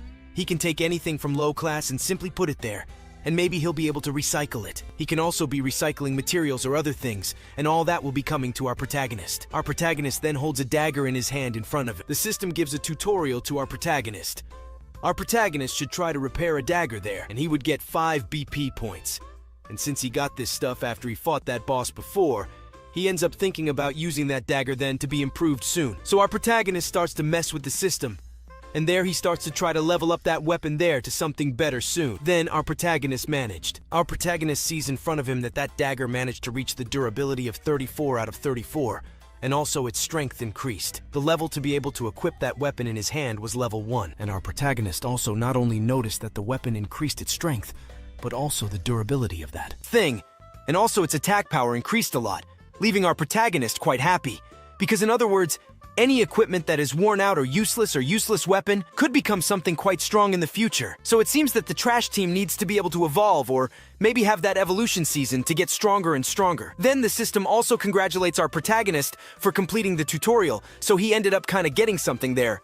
This thing he won was a kind of potion that when using that, his magical power will return to normal, or kind of returning to 100%. So our protagonist just needs to drink that, but only that currently, the attribute values are not scarce for our. What worries him the most is when the adventurers embark on the abyss. They cannot predict the extent of the abyss, and many adventurers who are not well prepared often still cannot find the boss. And in the midst of these jokes, possibly they could be not being able to have mana magical power, and therefore these magical bottles collected in the abyss are also essential and fundamental to be able to survive within that abyss. With that in hand, his magical power automatically returns to 100%. But at the moment, the system just delivered a new letter to our protagonist. Only this time, it had a drawing of something our protagonist couldn't quite grasp the reason for. However, in the next moment, it explained to our protagonist that the portion the kid had just gained was a regeneration potion that only required the use of some BP to be able to use that card. And it wasn't so surprising that this card was a regeneration card. But he didn't understand why it required a BP item.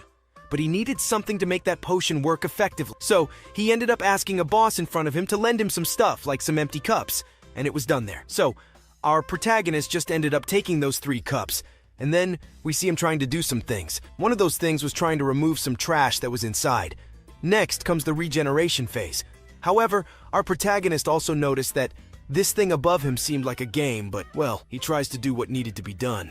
And everything he tried to do came out perfect. He didn't make a single mistake. So our protagonist managed to do what he wanted so much. But well, since he succeeded, our protagonist starts to look at it, thinking that this thing was a bit recyclable. And being recyclable wasn't a good thing to be trying to take at least this thing, but not the beaut to try. Our protagonist then kind of takes that. So by taking that thing he just did, he ends up obtaining the light magic potion 6 times. Well then, as soon as our protagonist can take that, he realizes that his magic power increased a lot. The value of fatigue decreased a little, but at this moment, he feels that his magic power increased a lot, and the fatigue he had in his body almost disappeared completely. He feels happy. But now that he saw that he managed to hack the hackers, our protagonist wants to test it in an abyss. So he ends up leaving through that door, but as soon as he leaves, we see some extras appearing. So he ends up calling for our prota. He asks if Qing was our protagonist. Our protagonist starts to look at these two guys who appeared there, and this one already comments that it's been a few days since his temperament changed. So he ended up thinking that our protagonist, this is because within the class he was being a garbage collector. And out of nowhere, he was collecting some rare items, and a few recent days he was looking for our protagonist. So as he couldn't find our protagonist, he almost reported that our protagonist was missing. But luckily he found our protagonist. Only that our hero here comments for these extras to disappear from his sight because these guys were looking for the wrong thing, since our protagonist all this time already paid all his debt he had with them. Well, these guys who are on his tail right now are those loan sharks that our protagonist borrowed that money from. Well, he managed to pay his debts, but he signed a contract with them before, and unfortunately, he'll have to act as a garbage collector, and he can't run away from his responsibility, not only because our protagonist recently unlocked a dark class, but also because he received this class. That's why he should be acting this way. He's just a garbage collector, and a garbage collector has to act in his way, and he says that. But well, this wasn't enough. So he ends up dropping from our hero's hand that cup he was holding, but only that from there had some stuff, and all of that ends up falling on the ground. But well, instead of our protagonist taking the blame, they end up taking the blame, right? Saying that our protagonist ended up bumping into a level B guy when a level 0 guy bumps into something superior. They should be acting to prevent this guy from standing out. The stronger ones always have to dominate the weaker ones. So the two extras get ready to catch our protagonist from behind, and at this moment, he ends up looking up. Looking up, he sees some cameras. So he ends up thinking that if he happens to do something stupid, he could get screwed because they could be using that recording there to their advantage, right? But well, to start off right, he ends up giving our protagonist a chance to get rid of this curse. He ends up asking our protagonist to pick up those balls that were all on the ground there. Only he wouldn't pick them up from the ground. He would eat them on the ground right there. And if by chance our protagonist cleans it all up, he might let our protagonist act normally, because what he would be doing was just the job of a garbage collector. After all, this was a unique opportunity our protagonist should seize as soon as he hears this coming from his mouth. He gets irritated and simply refuses.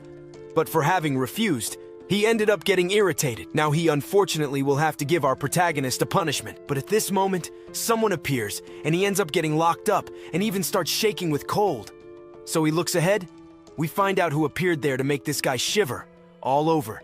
This was Rodrigo, a level S guy. Moreover, he was part of an extremely respected group in this world. However, this guy who just appeared wonders why these people were gathered here. Well, he makes up the excuse saying that he didn't have much idea. Not because his main goal here was to put our protagonist in his place, but this left our little yellow here extremely irritated, asking for this kind of person here to leave. But minutes later, he ends up turning around, but he turns towards our protagonist. Then he comments that that one there was a respected guy, a guy who was even strong. However, this bald guy here ends up saying that our protagonist was just a garbage collector. It was nothing special, but at this moment, our protagonist stops and turns towards that little yellow guy. But well, from the background, the bald guy starts saying that our protagonist was not the guy he was looking for. Possibly he got the wrong person, since our protagonist was just an extra in his view. But here, our little yellow comments there that they will be entering a certain dungeon around there. But inside, he will be fighting some fierce beasts. But the objective of entering there was why they will be entering at the moment until where the moon will be in the red state, our protagonist. After hearing this different business there, that the moon will turn red, he already gets curious to know what will be happening there inside during the red moon. The monsters that are inside the abyss will be able to have an extremely high power gap. The extremely rare monsters may be appearing more frequently within that certain period there, where that moon will be red. Well, you also kill a monster in there, that angel that you will enter with the red moon. You have the chance to get crystals a little purer type. This crystal there in the black market would be worth the 2 wines. And our protagonist, soon hearing this, already ends up kind of hitting the desire to want to enter there inside. So he ends up joining this blonde guy.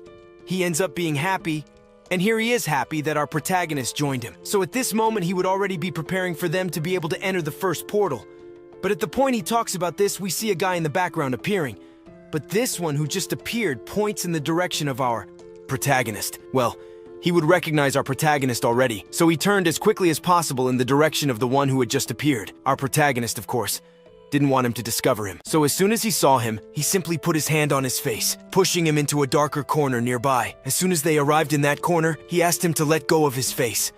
And while they were struggling there, in the background, we see our blondie just observing this madness. Now that he's freed from our protagonist, we see him standing there, surprised because he saw that everything that happened in that dance wasn't an illusion. Yes, it was our protagonist. But to get rid of this guy once and for all, our protagonist just comments that if it weren't for borrowing a little bit of their strength, all of them would be dead at that moment inside that dance, and the credit should all go to our protagonist.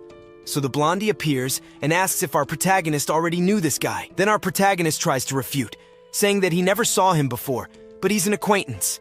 But well, he also knew about this guy's past, the one who used the cap.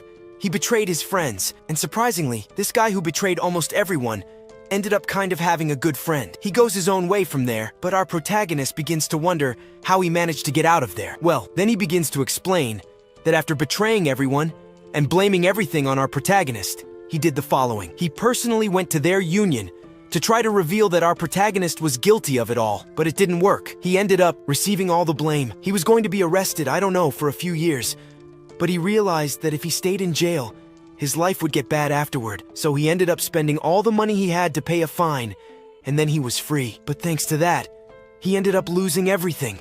He lost all his level, and all of this was thanks to our protagonist. Now he wanted his levels back, and if our protagonist didn't give them back, he would report our protagonist to the union. Well, our protagonist calmly, coldly there, he simply asks him to report if he wanted to try his luck. Our protagonist even gives him a chance here.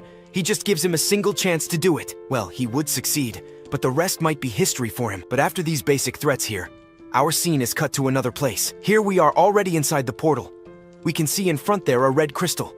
But just below a little, we see our protagonist already there next to that guy, along with the one who wanted to report our protagonist. But as they walk a little further, they end up getting close to a group. But as soon as they get close to this group, they start asking our protagonist to reveal who he was. So he ends up introducing himself. After introducing himself, the other one also introduces himself.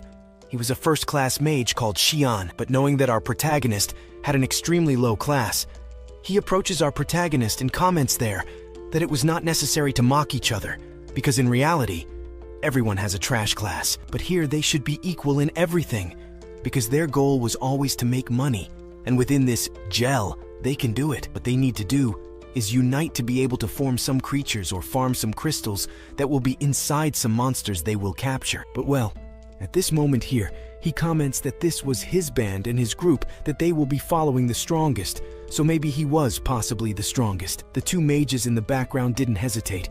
They will follow this guy since at the moment he is the stronger now. But then we see our Amarillo commenting that now they needed to convey a message. This time, besides the sixth member, they now needed to make some sort of blood pact there. And currently, there's a temporarily member in their group, like an extra person with us. But well, their talk won't go forward because then he ends up taking out a key. Well, this key he showed is a key for them to be able to enter the portal, but upon entering the portal, they'll encounter several traps. However, their main objective is to find Amanda. They're managing to get through these obstacles without kicking the bucket, and whoever passes faster wins. Furthermore, if you happen to be unlucky enough to encounter a monster within this ride they're entering, your main objective isn't to stand still and try to fight it because you need to run as fast as possible since you wouldn't be able to fight against it. And now they can split up, like each one alone on their own, and whoever manages to get a certain thing that's being kept well guarded inside this ride and manages to grab it and get back out of the portal will get a prize. So the other guys who are outside are already happy because even now, they can't believe what they might possibly be winning within this mission, within this ride they're entering here. So one of them comments that there was a family, and one of those people from his family is currently starving and needs something to eat. But the other comments that he needs to reach the prize first because he also needs to take care of his wife, who is currently seriously injured, and he needs a considerable amount of money to take care of her treatments in the hospital. But, well, their objective isn't to just chat, but to enter the portal. So, they start walking toward the portal, but as soon as they're about to enter the portal, we see these two stopping to talk. One comments that a new guy appeared, like they never saw this guy there before. But the other comments that this guy who just appeared in their group was a personal friend of Amarillo Line, so he should simply keep going. But still, he wanted to stop because he saw that even entering a ride almost for the first time, our pra had a calm and tranquil face, but they enter the portal. As soon as they enter, they stop at the portal door. As soon as they stop, we see this green-haired one already talking to that one who lost everything and went to live in the abandoned house. Well, he says something for him to be careful, But he who already entered a ride knows things. But out of nowhere, these two here comment that the climate here started to get a little cold. The other comments that the temperature dropped out of nowhere. The green one starts walking, saying that the cold was getting more and more intense. But they needed to advance. But he advances, but doesn't realize his mistake. He ends up unintentionally stepping on a slab, but this slab was a trap. As soon as he steps on it, a trap starts to emerge from the ceiling.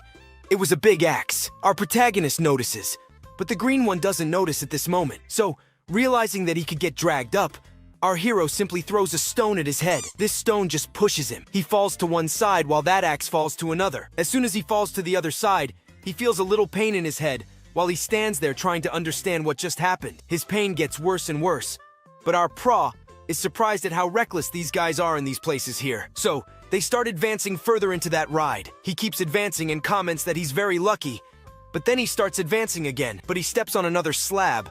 But this slab is a trap. His direction starts to fly towards some types of white cocoons, but that train there wasn't even dangerous. So he ends up simply running in the direction of our pra, because he was scared. But as soon as he fell to the ground, those white things approached, and he realized that something alive was inside those white cocoons below. So he thought about what could be alive inside them, and claws of some unknown creatures appeared. What just appeared were some level 5 spiders. So then those spiders start running towards that guy with green hair. He who saw this thing approaching him gets scared and asks that unpleasant essence to let go of his foot. But that one who lost everything and went to live in the abandoned house ends up simply throwing the fireball towards those spiders to at least scare them a bit, but it didn't help. The fire didn't even scratch those things, seeing that he couldn't even hurt them, even a little bit. We see those two advancing towards those spiders because now it was their turn. They wanted to test some things on those spiders, so they approached and then sent some cuts at this spider and ended up sending some of them up. But one of them ends up escaping and starts running in one direction, only that in this direction, it was towards our pra. Well, they end up sort of stopping there, and when they stop, they start looking at each other after looking a bit. This spider advances and bites our pra's foot, but our protagonist doesn't even feel the pain, he simply kicks forward. But that little kick he gave was enough for him to crush this spider. The little creature turned into powder from there, but the one who lost everything turns to our pra, and is surprised by what just happened. He didn't understand how come a garbage collector had such great strength like that. He managed to crush a level 5 spider so easily, something he couldn't even hurt a spider like that. But then, out of nowhere, the system appears, commenting that our protagonist could be collecting the debris from these spiders that he crushed there to be able to make a dagger. All he had to do was recycle it, so he ends up recycling and then gaining some points. After gaining those points, he ends up then gaining a train there. But well, this thing that our protagonist just gained, he could be merging with the low-level sword, that our protagonist understands that any corpse he can find, he will be able to gain some cards, but also, he will be able to gain the creature's items too. And he could be merging it all to make a better sword. But while our protagonist was there messing with his system, we see that guy next to him commenting for this newbie to relax a bit. If he was scared, he could be returning. So then our protagonist, seeing that he could be hindering things, he ends up kind of using that thing on his sword that he had there. After using it, he ends up kind of seeing that his sword evolved. Now his sword that was a common sword became an extremely stolen dagger. But well, while our prey held that better dagger in the world, in the background, we see the green guy running from this spider, but he stops right. He got tired of running from this thing. Now he wants to fight against this spider. So he ends up putting on a mask. With that mask in his mouth, he ends up feeling much stronger. So after feeling stronger, he ends up dodging because this sand ended up simply cutting in his direction and almost caught him. But he ended up dodging. But well, he ended up awakening a somewhat useless class. Until good or until useless. Even his ability is simple. He needed to sing. When he sings, he will be able to buff some of his things. So he ends up taking out the microphone. And now it asks that this monster relax, because things will get pretty bad for him. It will be showing its greatest potential here now. So he starts singing. Well, they sing something there that's not good. No man, the guy sings too badly in the background. Then we see our protagonist who just watches his singing from there while that little creature that was around there just gets more and more irritated. But, well, man, listening to his bad singing from there, he ends up getting extremely annoyed. The monster activated the new form, and now he wanted to already be going after that little green one there. And our little green one, seeing that he failed, he ends up running. But it didn't help that Spider was much faster than the Virgin. he just looks back and sees those claws of that thing there approaching him. He then sees that thing jumping on him to grab him completely. Only at this moment, we see our protagonist, who our protagonist at this moment will not be allowing that weak spider here to catch our hero. Thus, with that style of our deep web dream, along with the deep web dagger, our protagonist begins to deal with this monster. But his goal was not just to kill these little monsters. No, our protagonist wants to find the boss to be able to grab the boss for himself. Continuing the story from the last chapter, even with our big guy activating the Sue mode of the THP web, he couldn't stop all the monsters. At that beautiful moment, the monsters had a basic strengthening, and because of that, became stronger. Those two there, who had a heavy family to wake up, stayed prepared to act in the rear guard, since they were now much more potent than before. However, we see that guy who lost everything and went to live in the abandoned house. At this moment, he prepares to launch an attack on the monster running towards those two figures. He ends up using some fireballs. But at this point, our hero passes by the guy who lost everything and went to live in the abandoned house. Well, our hero doesn't pass at a slow speed, but at high speed. The guy doesn't even see his shadow. What he really saw were those spider monsters, which startled him at that moment. However, those claws that were about to grab the guy who lost everything and went to live in an abandoned house are suddenly cut out of nowhere and hang there, floating. Minutes later, they fall. The monsters then also fall, and some of them end up being sliced. Not just some, but several that unfortunately had their bodies split in half. After this Tramontina that our hero passed through these spider monsters, we see him landing behind the two extras in a superhero pose. After landing in the superhero pose, suddenly, we see the two extras looking at each other. At that moment, they ask what just happened, as they barely saw what went on right in front of them. Our hero went up and down with the knife and managed to send some monsters away. They then suspect that our big guy might possibly have a secret class. But our big guy just starts thinking about other things. The demonized spiders have a gigantic resistance to poison. And what does that mean? Well, I don't know much, but I do know that poison doesn't work against these spiders. It's also not surprising, since one of the most potent poisons in our hero's world is extracted from these spiders that our big guy ended up sending away. However, if you use these things to your advantage, you will have a better chance of fighting these same spiders. It's like using poison against the poisoner. But you won't be able to defeat a spider just by using its own poison. You'll need some knife skills to take them down.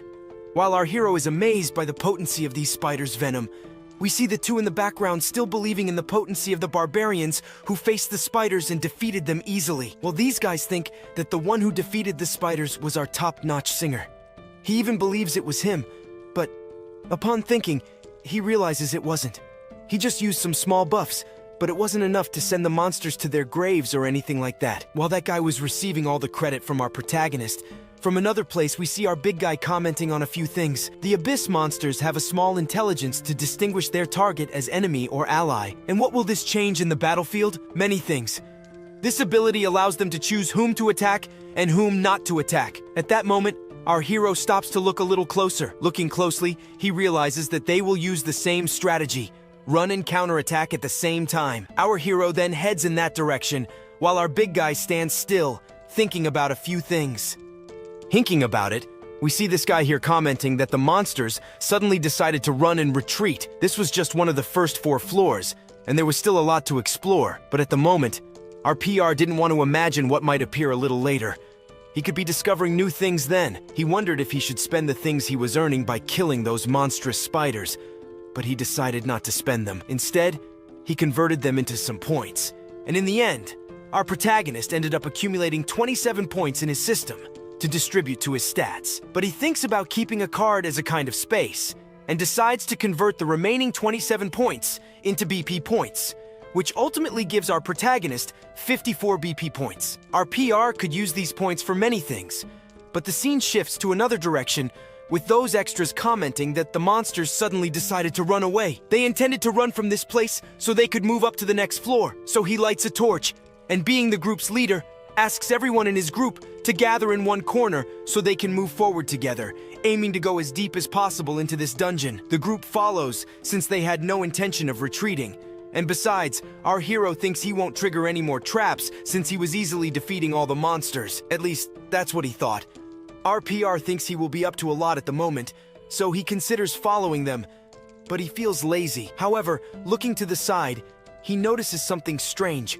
a portal appearing out of nowhere in the middle of the cave they were entering. This was a secret area that he could explore alone if he wanted to, but due to the influence of the red moon, he needed to be more careful since his team was quite weak at the moment. So, he decides to explore the dungeon while also being cautious.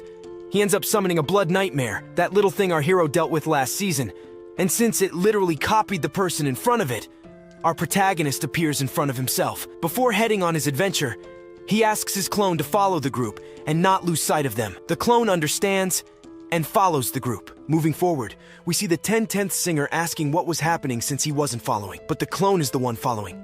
Moving ahead, he shouts for him not to fall behind because if he did, they wouldn't know how he died. Meanwhile, as he was saying this, we see the portal a bit closer. Inside the portal, we see our hero who has already entered. Upon entering, he finds himself in a gigantic cave, but it was empty, like a huge moss-covered area. There's not much moss here. Suddenly, behind our hero, a spider appears, ready to catch him. The spider jumps on him, but he's too quick. He turns around and sees the spider. To avoid getting caught by it, our hero simply jumps to the side while the spider crashes face first into the ground. Jumping to the side, we see him. Crawling to the side, however, that spider ended up kind of standing up again, and it stays in position not to counterattack our big guy already.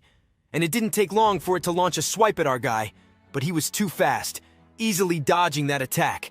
At this point, its claw was stuck in the ground, and this was a more than ideal moment for him to attack this spider. He ends up launching several slashes at that claw that was stuck in the ground. After those slashes completely disappeared, our big guy is quite surprised. The reason was that our protagonist couldn't even scratch that spider's claw. The thing was tough, and at this point, he understood that its physical defense had become almost completely immune to our protagonist's attacks. He could attack that thing all he wanted, but no matter how much he tried, the spider would not take any damage. At this point, the spider counterattacks our protagonist. To avoid being caught off guard, he kind of jumps back using his arm as a shield. But that wasn't enough because the claw ended up scraping our big guy a little, and he is thrown against the wall with full force. He ends up being flattened against the wall. In that moment, our protagonist activates his skill. His skill allows him to see the level of this monster to determine if he could perhaps kill this spider. Its name is Aninhada, level 20, and it was a rare level. Our guy is paralyzed and doesn't even see what he could do against those powerful claws in front of him. He was surprised, but at the same time happy, because now in front of him appeared a unique opportunity in his life. Since a rare elite monster appeared, he could kill it and then steal its levels to apply to himself. But to defeat it, he would have to overcome the spider. The spider doesn't relent and ends up spitting some kind of spider web in his direction. But the spider webs don't hit him, they simply land on the ground. Our protagonist jumps to the side and easily dodges those web attacks. Jumping to the side, our protagonist sets a little fire in his hand. With that little fire in his hand, our protagonist jumps on top of that spider. From above the spider, he stretches his hand down, and after stretching his hand down, he ends up shouting the name of his skill. After shouting the name of this skill, an explosion happens right below the spider. The spider is hit directly, but even so, it wasn't defeated. It became much angrier with our protagonist. Now it was faster and fiercer.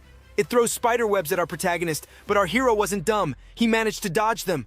The spider then starts to counterattack our protagonist with several attacks, but even that wasn't enough to capture our hero.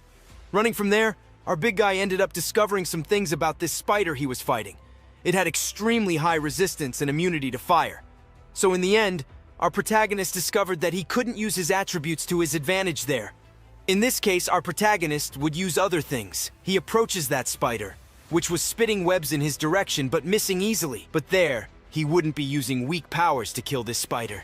He would be using his dagger, the Sung's dagger. He then approaches the spider, holds it firmly in his hand, and then prepares to launch that attack in the direction of the spider, while it was spitting some webs, and at the same time watching our dear hero next to it with the unknown dagger near its face, as he gets closer than ever. Near this monster, our protagonist lands a critical hit on the creature, and here he ended up slicing the monster with some blades, causing a few minor critical hits.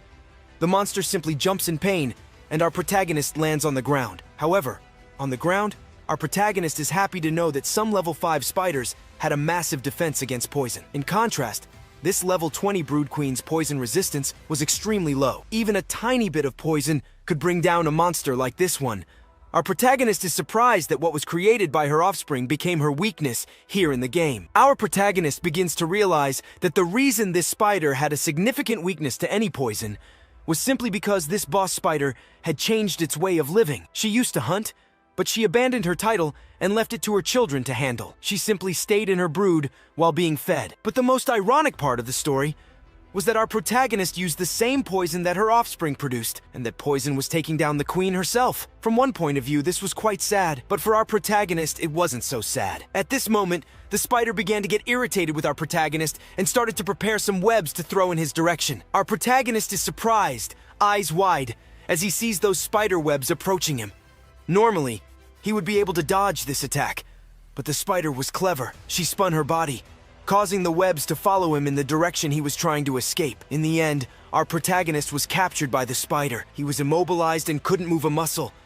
The spider approached our protagonist, thinking he was finally defeated, but what she didn't expect was that our protagonist had that instinct from his Dungeons & Dragons experience that he wouldn't be easily defeated. So, he activated his berserker ability. His eyes disappeared, and he became furious. With this, he managed to free himself easily from the spider webs that were holding him. Once freed, our protagonist planted his foot on the ground, and with a forceful push, he launched himself towards the spider. The spider, seeing our protagonist approaching, didn't move because she thought his punch would still be very weak.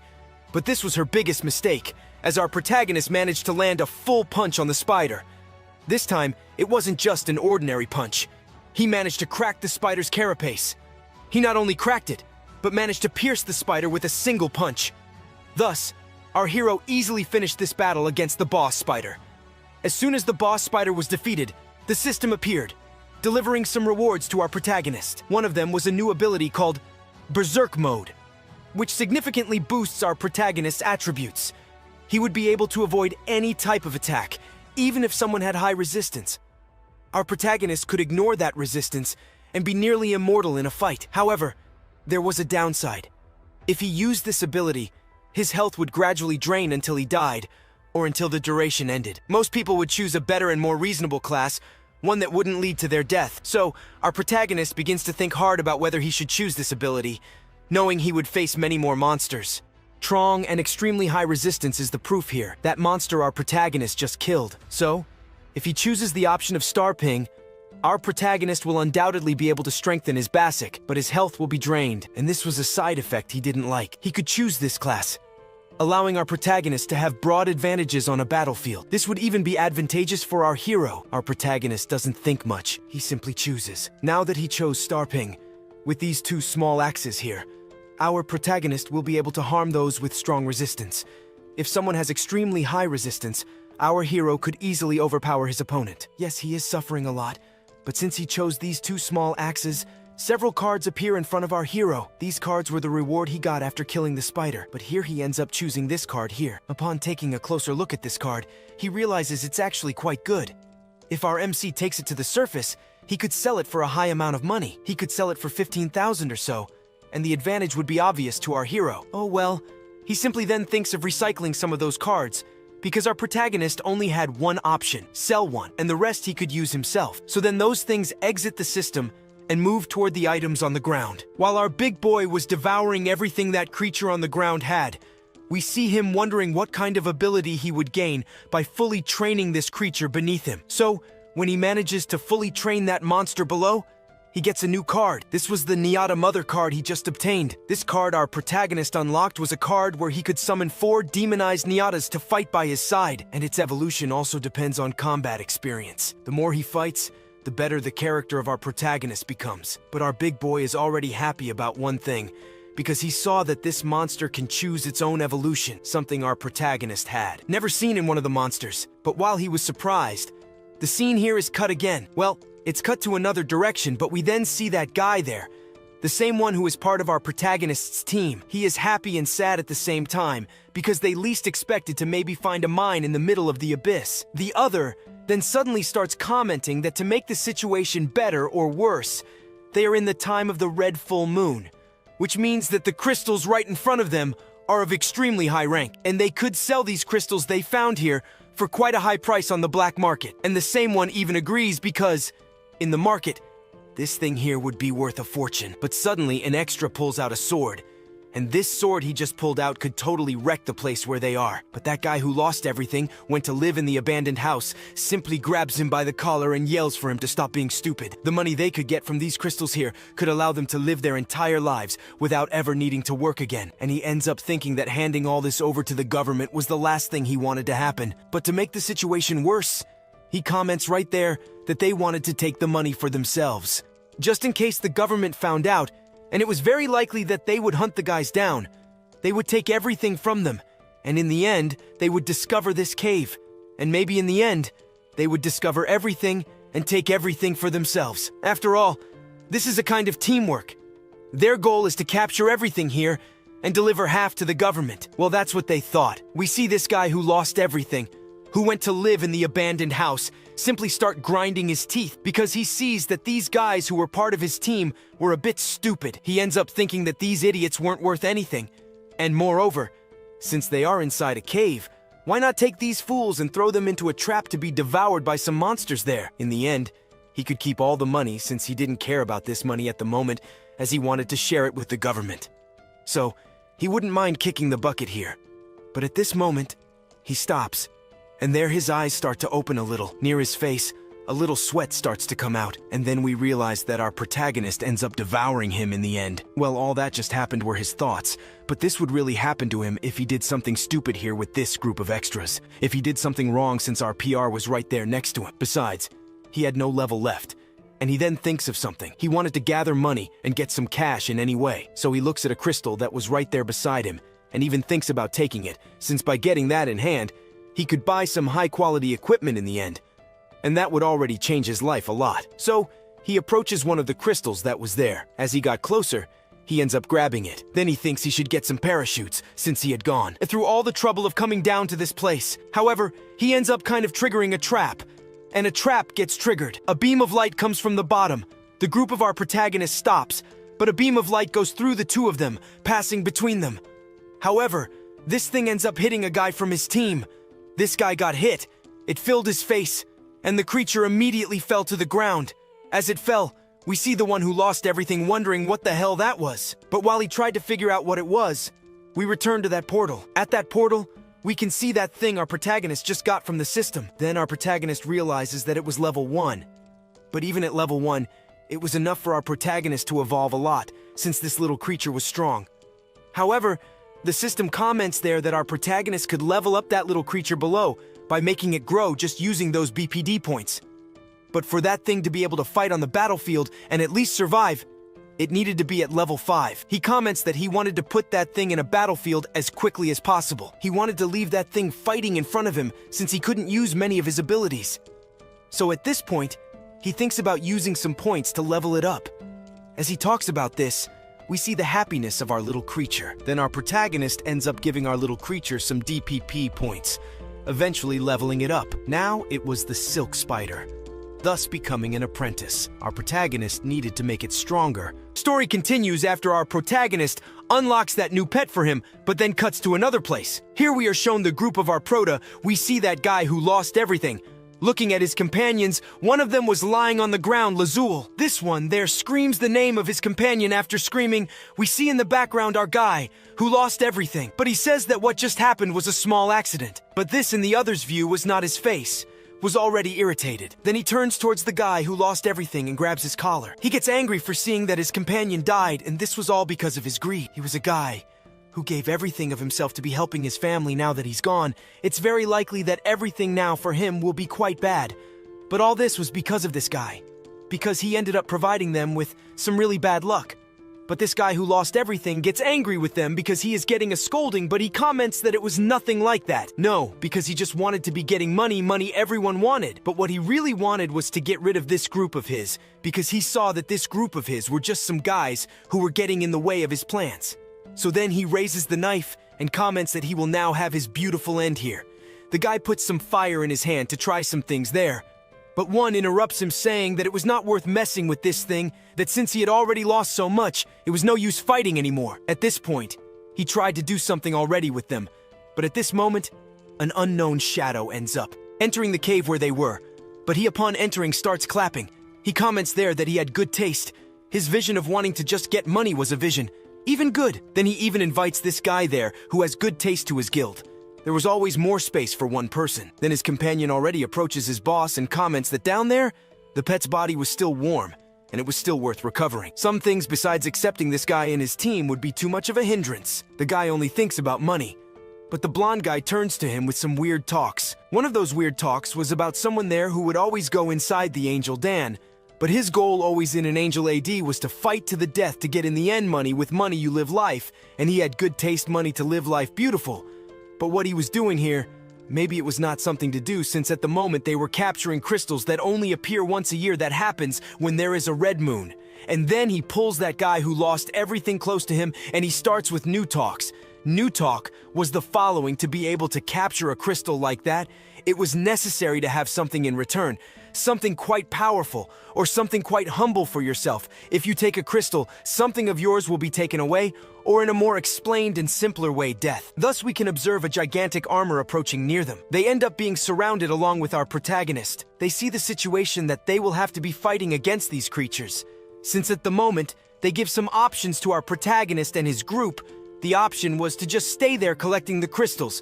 If they collect nicely, they will let them. Lively kids, but on the contrary, if they want to be running, they will basically be some dead meat. But one of the guys who was in our group turns to these extras and says that these crystals they are going to get are basically some crystals that have a trap. You can pick a crystal that will give you a very good life, or you can pick a crystal that will give you a very good sadness. Well, this sadness is to die right there. But the blonde guy, much more than prepared, raises another point. He was needing money since his wife was quite sick, and this was not even an option. He needed to get this money anyway. And then getting closer every minute to them, he still comments with the new chat that it was also not shameful to die for money. He also previously mentioned that he would be giving his life to be able to earn enough money to change the life of this guy's family. And as said with a word, he tries to turn around where right there behind him were some crystals. What was needed was to get closer to pick some of those. So he ends up getting closer. Little by little, everyone behind there keeps watching him. He extends his hand a little trembling, but he extends to pick a crystal that was there, but he can't. He turns to the group of extras right behind him. After turning, he ends up apologizing since he didn't come here just to get money to help his wife. He just came here to get enough money to pay off some debts of his. The kid even cries. But our blonde guy who was there with high expectations over this extra, he finds himself in a situation where he needed some new person, some crazy one who would be without life, going to pick those crystals that were there in the background. We see that guy who lost everything. He comments that he would not be a match to fall into a fight against this blonde guy. He still thinks of some ways to get rid of him. He then looks in his direction and starts to think for a good while, thinking he ends up kind of calling for him after calling. He says that just now his guild was needing someone to join their group. He proposes to join his group already. As soon as he says he wanted to join his group, we see a masked guy approaching near his leader. He calls for him, he who already knew the things he asked for. This guy who lost everything in life to get a little closer to him. He then does this. After getting closer, he kneels down like this. He makes a kind of oath that he would follow him for the rest of his life. But at the moment he completes this sentence, then the guy, our blonde guy, simply kicks the guy's chin, making the guy fly a little backwards. After that, he says there that he will not let people like this guy who lost everything in life join his group. He would be a kind of stone in his way that would get in his way, since he was a guy who was willing to make his group die for him, since he himself would let everyone die to be able to stand out over the others.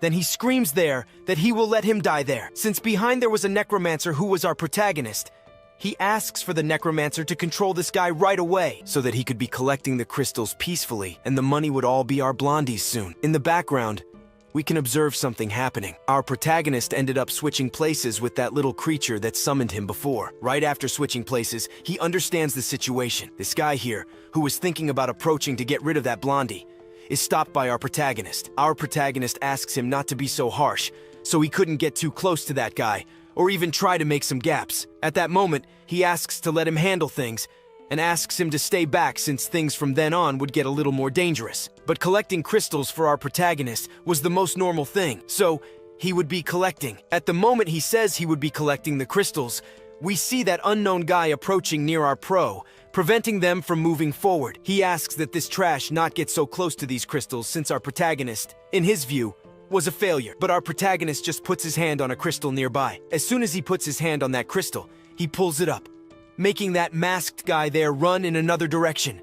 He jumps right behind other crystals to protect himself since he doesn't know what might be happening. Hidden for a while, they get up. Then he tries to see if something happened to our pro, but he sees that our boy wasn't entirely well. Even if those traps were active, our protagonist wouldn't be injured here, but the most that could happen is he gets slightly hurt. Not much would happen to him, and the reason for not taking much damage was because our protagonist was very lucky. Our pro's luck reached a limit, the limit where the damage wouldn't be much on our protagonist. The whole group is hidden behind. We see the blondie there. He gets up and brings news to our pro, commenting that the traps were not activated. Then he sees that for that trap he was picking up to not be activated, it was necessary for the person to have 60 luck, which means our protagonist was a very lucky guy. But that unknown masked guy sneaks up and comments that our protagonist is a level 1 gravedigger, but he doesn't understand since to change jobs you don't have that much luck to get 60 points in luck. Even if you change jobs, you don't get that much luck. So there's only one possibility that the traps he was picking up there were faulty. So the orange-haired guy in the blondie's group approaches one of the crystals there. Seeing that our pro managed to pick up 2 crystals and the trap wasn't activated, he ends up grabbing one of the crystals there, but as soon as he grabs it, he comments to that masked guy that nothing happened. But in the background, a light appears. That light that was shining in the background. It didn't take long. Soon it approaches the orange-haired guy's head, and he is hit squarely. Right after that, he falls. And then the masked guy approaches to see if he was okay. And then after the blondie notices everything that happened, he points out that our protagonist, inside the dungeon, our protagonist was at the forefront of everyone, since at the moment, he has a very high luck level, which means our protagonist put all the points he gained into luck. He doesn't understand why he did this, but soon after, he turns to our pro and asks if he really did this crazy thing since he could have been increasing his strength or something like that. However, our protagonist simply tells him straight to his face that he distributed the points among his statuses. He didn't put everything into just one. Upon hearing this, he gives a macabre smile, but then says that he will be changing his plan because his initial plan was just to make everyone here kick the bucket, so he could use their corpses to control and collect the crystals. But seeing that our pro has a lot of luck in his statuses, he will be making our protagonist his main monster corpse. And after our Liren manages to capture all the crystals here in this abyss where they entered, he will easily get rid of the bodies of the people he used to his advantage. And after everything they went through there, right after they entered this dungeon, they find themselves in front of those extras who were there before, preventing them from escaping this place. But now this one comments on how they would manage to fight these new opponents since they are qualified members of the Blood Watch. They wonder how they would be getting rid of the one in the back who sang well, and ends up asking him to run along with them, as there was still time for them to escape. While they were thinking about what to do to escape, we see the one who lost everything observing the scene. He was trembling with fear, but he doesn't think much. He starts running in a direction which was towards the exit. And while that one was running to a safer place, we see our protagonist turning in his direction and wondering why that guy was running since they were in a good number. However, the other one, who until now was thinking about what to do, comments that now they were at a disadvantage since they were missing one person in their team. And our protagonist quickly interrupts what he was about to say, as at the moment he says they were not at a disadvantage at all, since they were enough to face some people. While our protagonist was talking about his new opponents, the unknown masked man starts hearing some noises coming from the back. He asks his companion, who then also starts hearing those strange noises. But this unknown masked man starts looking up. When looking up, he sees a type of mutant flea, and these mutant fleas start running towards them. But while those mutant fleas were running towards the hunters, a system screen appears above, and it was basically a summoning by someone from our protagonist. After a while, those mutant fleas stay in front of those hunters.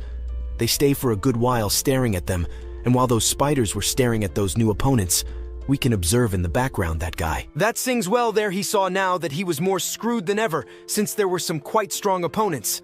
Now these mutant spiders appear turning to our black one. Our protagonist comments that it wasn't so much like that since these spiders were on his side. He, surprised, asks if Menon couldn't control the spider, already totally ignoring his question. Our protagonist widens his eyes, and by widening these eyes, he ends up activating his skill. This skill will allow our protagonist to look at his statistics.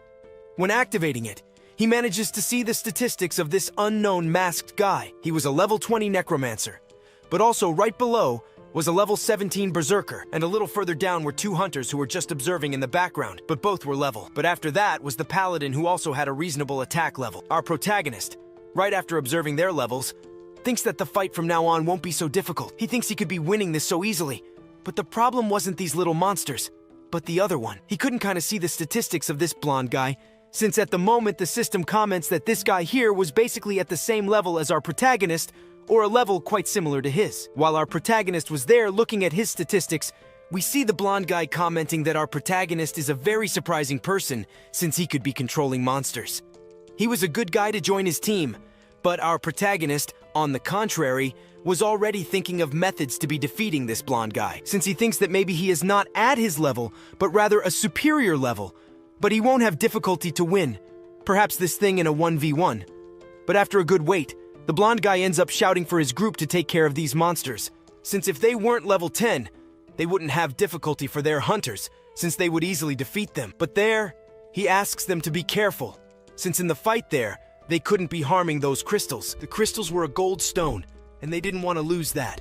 So he gives an announcement so that they could counterattack our protagonist and his monsters. We see him there changing plans. He asks his group to run in the same direction where that guy who lost everything and went to live in the abandoned house ran. But that one who had a heavy family to take care of was in a situation that our protagonist will again be there protecting them. He didn't want to be left behind. But looking ahead, he realizes that the monsters were very strong. So he simply turns back and then starts running in another direction. That one who sings 10-10 also stands still waiting for his moment. But then he turns to our protagonist. But as soon as he turns to our protagonist comes with some talks, saying that he still had many goals to complete in life. And one of these is to explore more abysses. And if he didn't want to kick the bucket or die here, it was simply running in another direction to survive. So our singer 10-10 turns for the last time to our protagonist. Then he runs. But before running, he comments there that he will never be forgetting the sacrifice that our protagonist gave them something so they could escape. As he talks about it, he starts running towards that cave to escape. However, as he steps on some kind of thing on the ground starts to shake. He ends up activating another sort of trap, and then the wall that was near them suddenly starts to collapse. It seems to collapse on top of them, and the one who had a heavy family to take care of turns around and looks like a singer, asking what he did. He apologizes and starts to explain some things. When he entered this cave, he had terrible luck, and until now, he never had any luck in this dungeon since he was always activating the traps. And now, as before, it was no different. He activated some traps. The scene then cuts to our blonde group's side, where we see the paladin running toward those arenas. As they get a little closer, we see a surprised spider, but it doesn't stay surprised for long because it gets a direct hit from the paladin's hammer. After hitting the mutant spider on the head, the paladin is surprised because, even though he gave a powerful blow, it wasn't enough to finish off this creature. To kill this mutant spider, he will have to keep hammering its face multiple times. The spider turns towards him and spits a white liquid that sticks to the face of the character. He tries to remove it, but it starts turning into a type of spider web that blinds him partially. Surprised by this, he opens one of his eyes and sees someone in front of him. That someone is our protagonist, who appeared suddenly while he was trying to remove the web from his face. We see him pulling out his shield, which was enough to defend against our protagonist. But then, at level 19, he starts to count his victories, asking our protagonist to give up, since here in a fight it was only him, and he was just the weakest of all. Soon after realizing this, he ends up pulling his shield back, making our protagonist then be thrown a little upwards. Still flying upwards, our protagonist comments that his level 10 spiders were good enough to be dealing a little with this hunter here. But those spiders won't be enough to beat them, since he is currently dealing with a problematic attack group. Right after commenting on this, our protagonist jumps back while trying to land a hit on this guy from there. But this hit was enough to grab his feet, and what he wanted ended up happening there. Our door stays behind while thinking about his next move. After thinking for a bit, he jumps at high speed trying to grab that hunter who was there. He would defeat him, but at that moment, 2 arrows fly towards our protagonist, and he, seeing those arrows approaching, then looks to the side. Then, looking to the side, he notices those arrows approaching, allowing him to dodge those arrows. Right after dodging, we see those there preparing another arrow to try their luck. But by dodging that arrow, he thinks our protagonist got lucky, but this time he won't be lucky again because here then, he prepares another arrow. After preparing his arrow, he shot in the direction of our protagonist. After shooting, we see our protagonist preparing his machete. After preparing, he simply sees that arrow approaching slowly near him, and with just one cut, he splits it in half. He couldn't believe it. He managed to intercept his arrow at high speed, But our protagonist there, running a bit backward, ends up activating another ability of his. This was the Great Explosion. Soon from the ground, some fires emerge, and these fires go towards those two archer arrows. They see these fires appearing near them, and do nothing. Doing nothing, an explosion happens there, sending the two into the air. Did he manage to defeat the two? He didn't, because they were very smart and tough. They managed to escape that explosion from our protagonist. But giving up, he still hasn't given up. He prepares another blow again, but to find out if our protagonist will be able to crush these two archer arrows and the group of that blonde guy in that famous 1v1, we'll have to find out in another next part. The story from here will continue in the next chapter from the same place as before, just a bit further ahead. We observe those armored guys. Here was the tank. The tank here ends up shouting for this monster below him to die already. He lowers his spiked club with all his might to the ground, hitting the monster squarely and splitting it in half. But the enemy tank starts looking at them coldly. After looking for a bit longer, he begins to run at a good speed towards the group of our protagonist. In his left hand, he wielded his machete to deal with them. But our allied tank asks him to fall back since he hadn't attacked yet and there was nothing more he could do. The tank, realizing it was too late, approaches the enemy tank. He uses his shield, and with that shield used, he manages to easily defend against that giant machete that tried to hit him. The shield ended up deflecting that thing a bit to the side. All this was happening because of that boy, that brat who was messing everything up. But if you, boy, didn't want to die, you needed to get up. Your help was necessary in the fight. But at the moment he gets distracted for a few minutes, the enemy tank appears from behind, trying to launch a new attack in his direction. Not noticing, he quickly turns towards the tank and again uses his shield. But now the attack from that enemy tank was a bit more potent than usual. The shield ends up almost splitting in half, but he still managed to defend a little, though it wasn't enough. He ends up being thrown slightly backward. He ends up hitting the rocks a bit, some blood coming out of his mouth, and with each passing minute, he becomes more and more unconscious. His sword falls near our singer, and after observing his sword, Kano near him, he turns his gaze in another direction, towards the tank that was watching the other approaching enemy tank. But our allied tank would not lose easily. He then quickly gets up and now starts to laugh in the face of danger. But well, he should never have come to the abyss here. And now he is all messed up and should die anyway. So since he will die anyway and thinks a lot that debts are basically cleared after death, the question that won't shut up is, who would collect from someone who died? He then would fight with all he had. Now he would die, but would also take someone along with him. At that moment, he asks for this tank in front of him to come at him with everything to kill him, with a somewhat sarcastic look on his face, looking towards our allied tank. Then he starts preparing to attack our tank, putting his giant knife behind him. He ends up holding it in a different way now. He holds a bit more power within himself to be able to deliver a stronger attack. Well, this will certainly be his end. And now, there will be no more way to defend against anything. But at that moment, a slightly purple aura ends up wrapping around him, and he can no longer move at that moment. He then turns in the other direction. In the direction of that singer then, he was there singing towards him. At that moment, he ends up using the song where he can apply a debuff, which means that he won't be able to move for a few minutes. Our 10-10 singer used an immobilization technique on Leoxin, and now he asks his companion to finish this fight quickly, but the same asks for that idiot to let him go since he also ended up kind of paralyzing his companion and he has nothing more to do. But at this deep moment, we see our protagonist wondering what was going on back there. He didn't understand anything that was happening.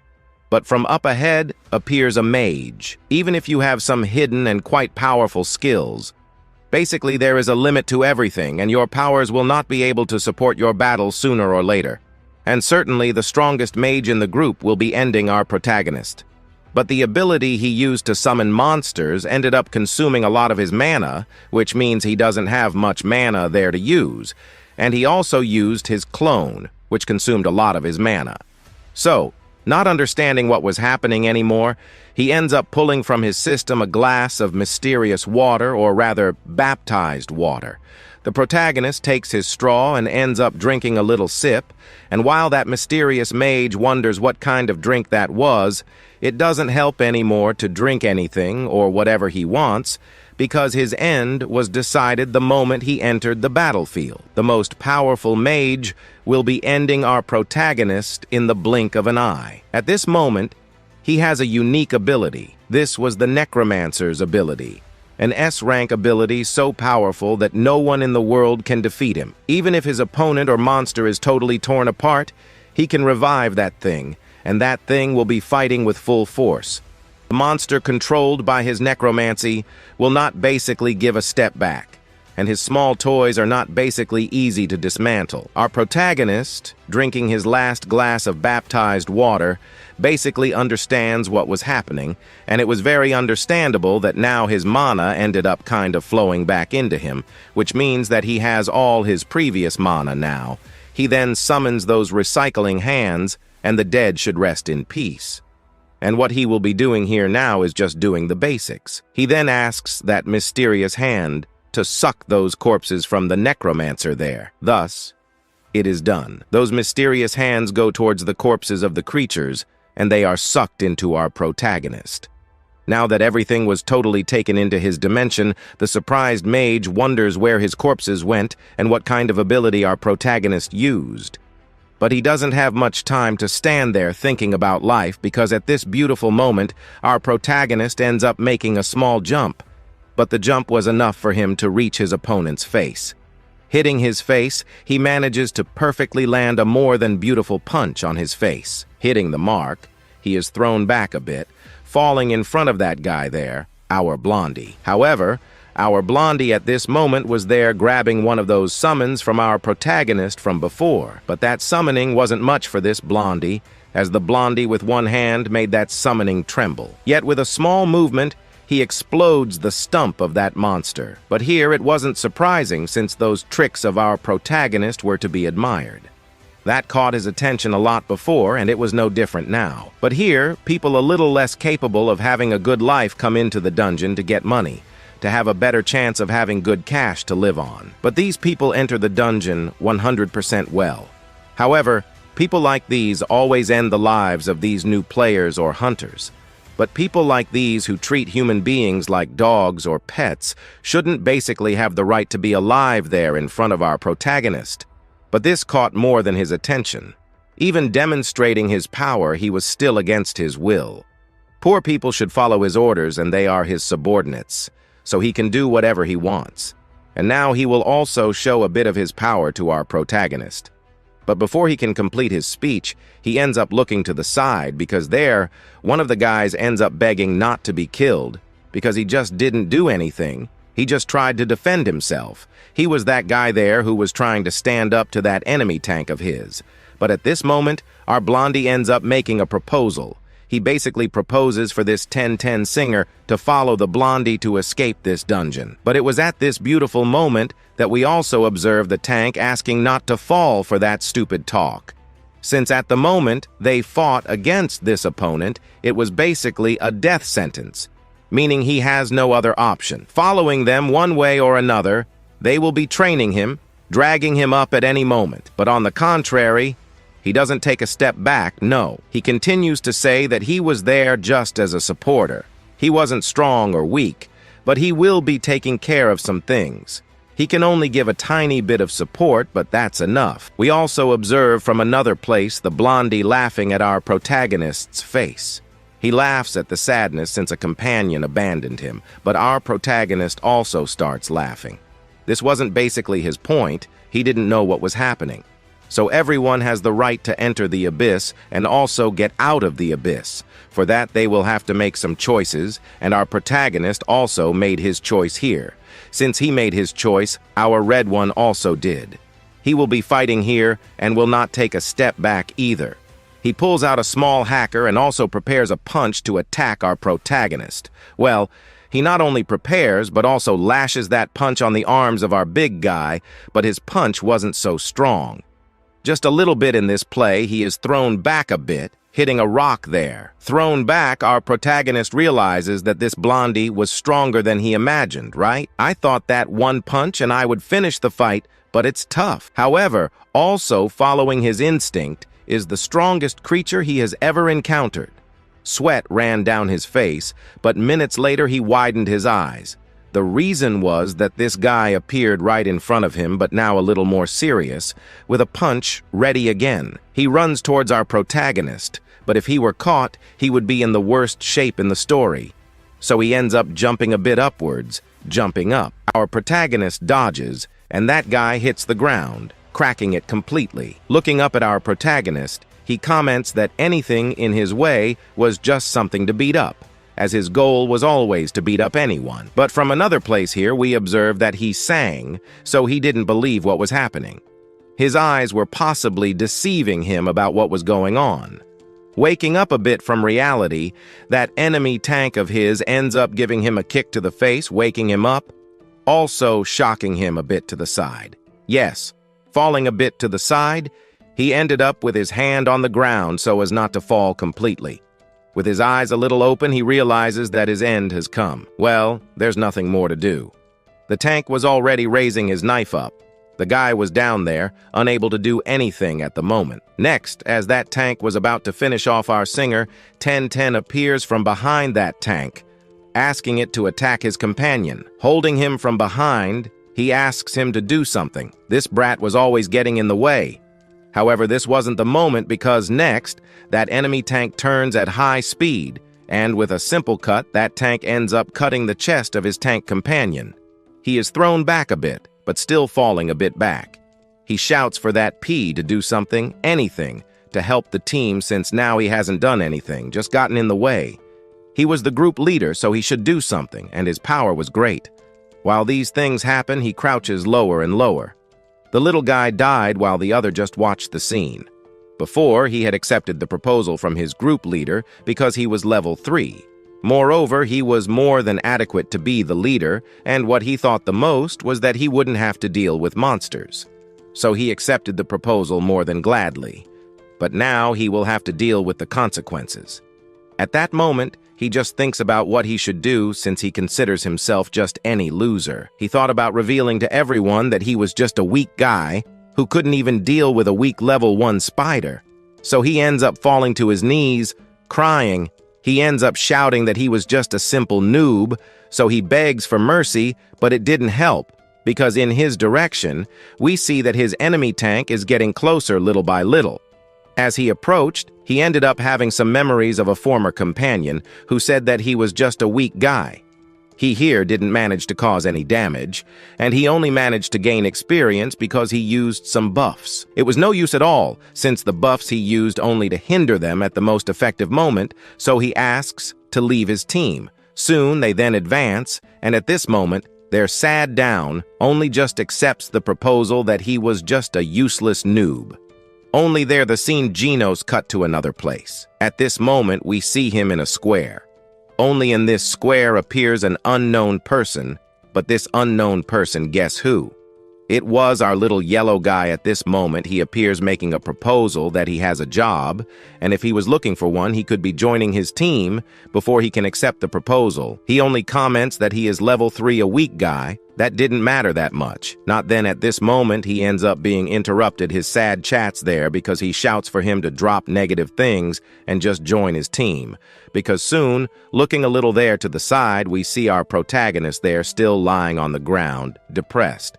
We see that blonde guy there who was still approaching our protagonist to counterattack him again. Our PR is lying on the ground, just not able to move anymore. We see there beside him that his enemy approaching as fast as possible to be giving the last blow in our protagonist, the final blow that will be ending him, because to also end our protagonist OB will be using another ability, a martial arts technique. It is used only in critical moments where he will be sinking our protagonist in the pit of destruction. Already, since this ability of his will also break some bones of his, so he will not be able to move anymore, and so he attacks our protagonist, but he knowing that if he was caught, it would be bad. He ends up kicking that ground again. The guy again hits the ground, even running. He is not escaping. because this was a fighting ability that can even paralyze even the master of magic and will not run for long. Our prota even realizes that he was getting even faster, so he starts to solve running faster, but there while running he looked back.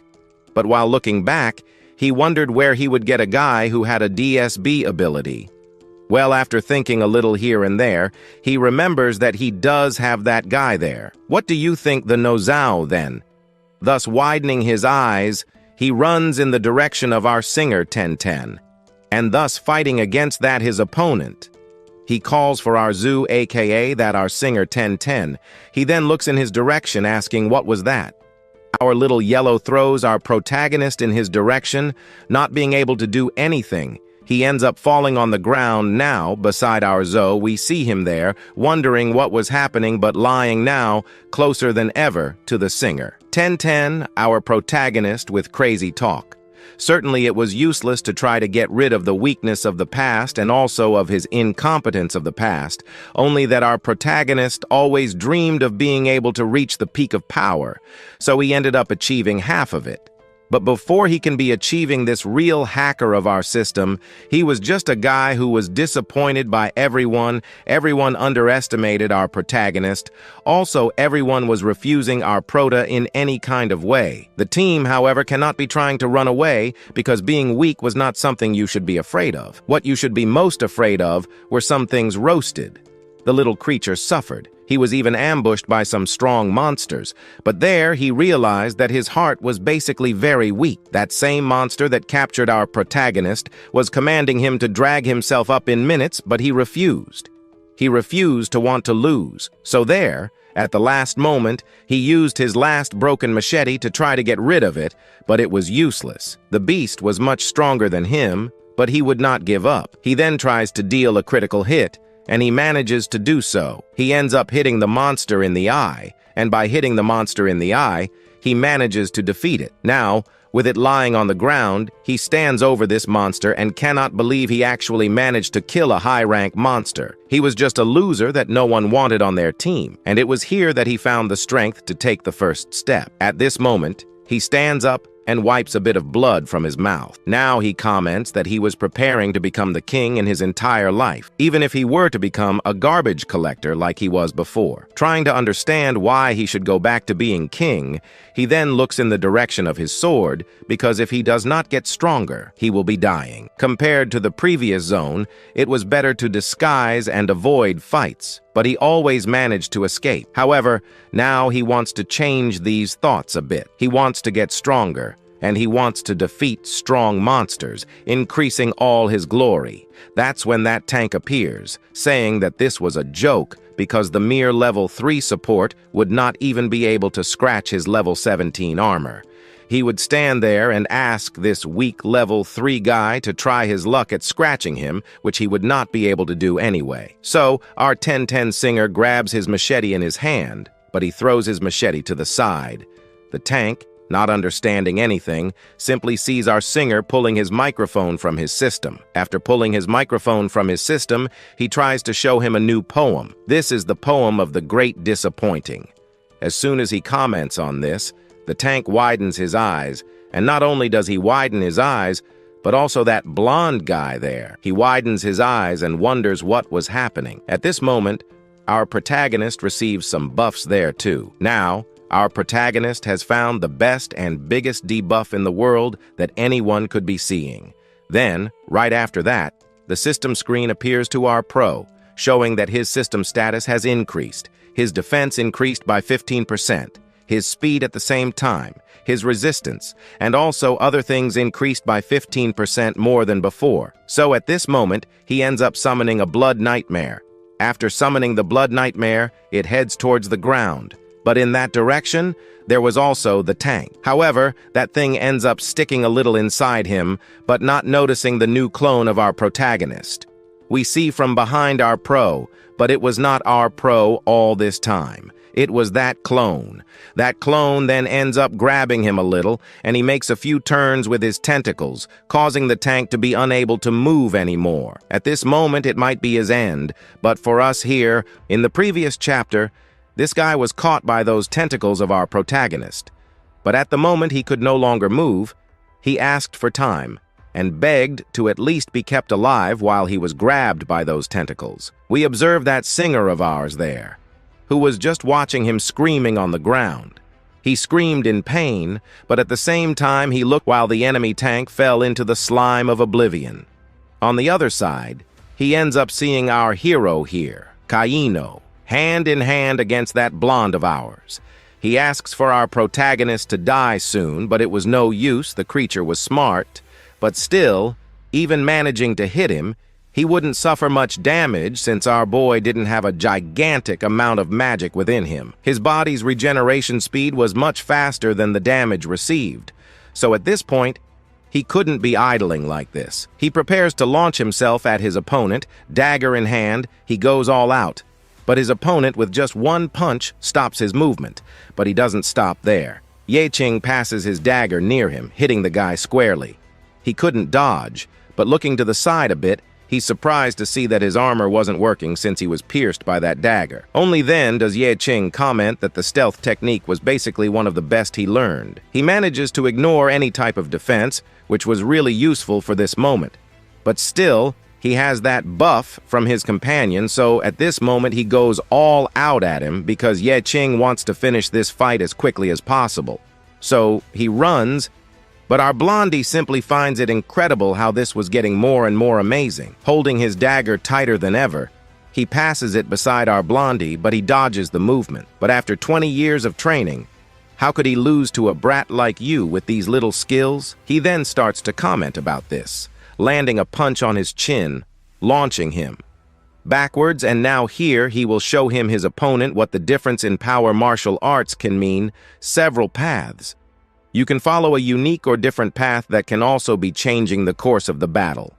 Qing drops his weapon to the ground, but after throwing his dagger then to the ground, Qing turns in the fastest direction possible towards the blondie. Then the blondie prepares to punch him.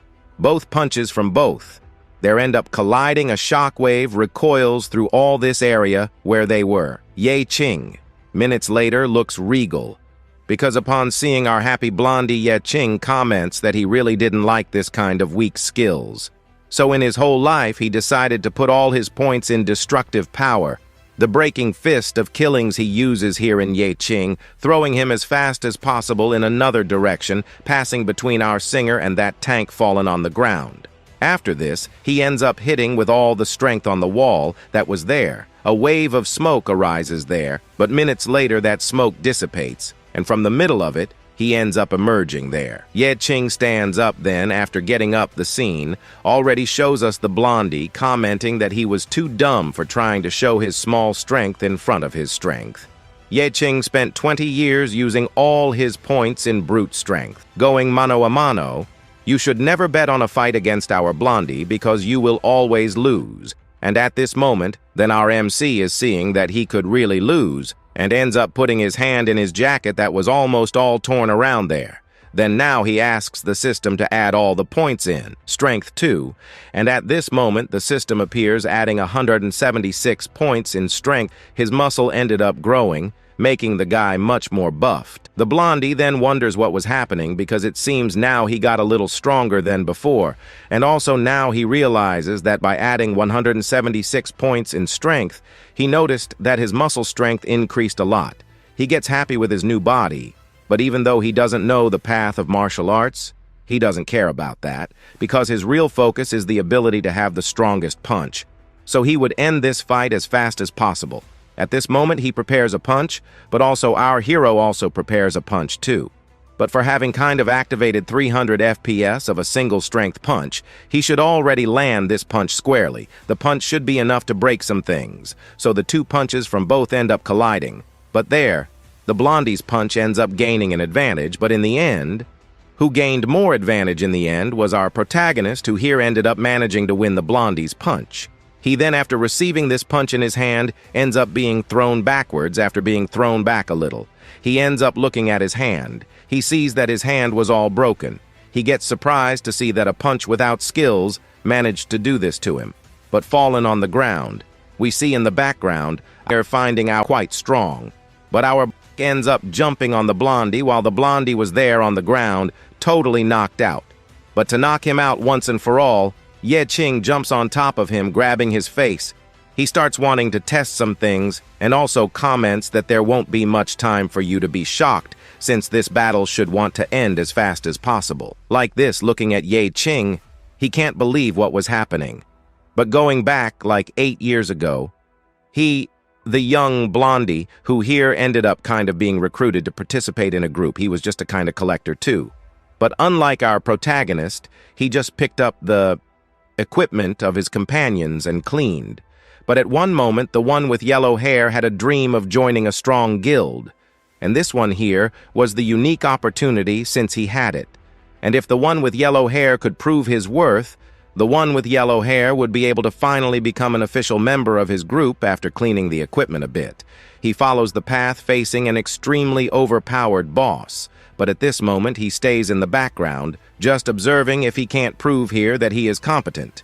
He might be leaving the group and he doesn't want that, so he will be proving his worth in his mind.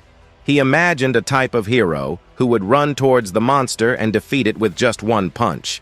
But looking a bit closer, Yellow Hair thinks that this was hard to really do, but now that he is facing a monster, he can't step back now. But at the moment, the monster ends up stomping hard on the ground, catching his attention.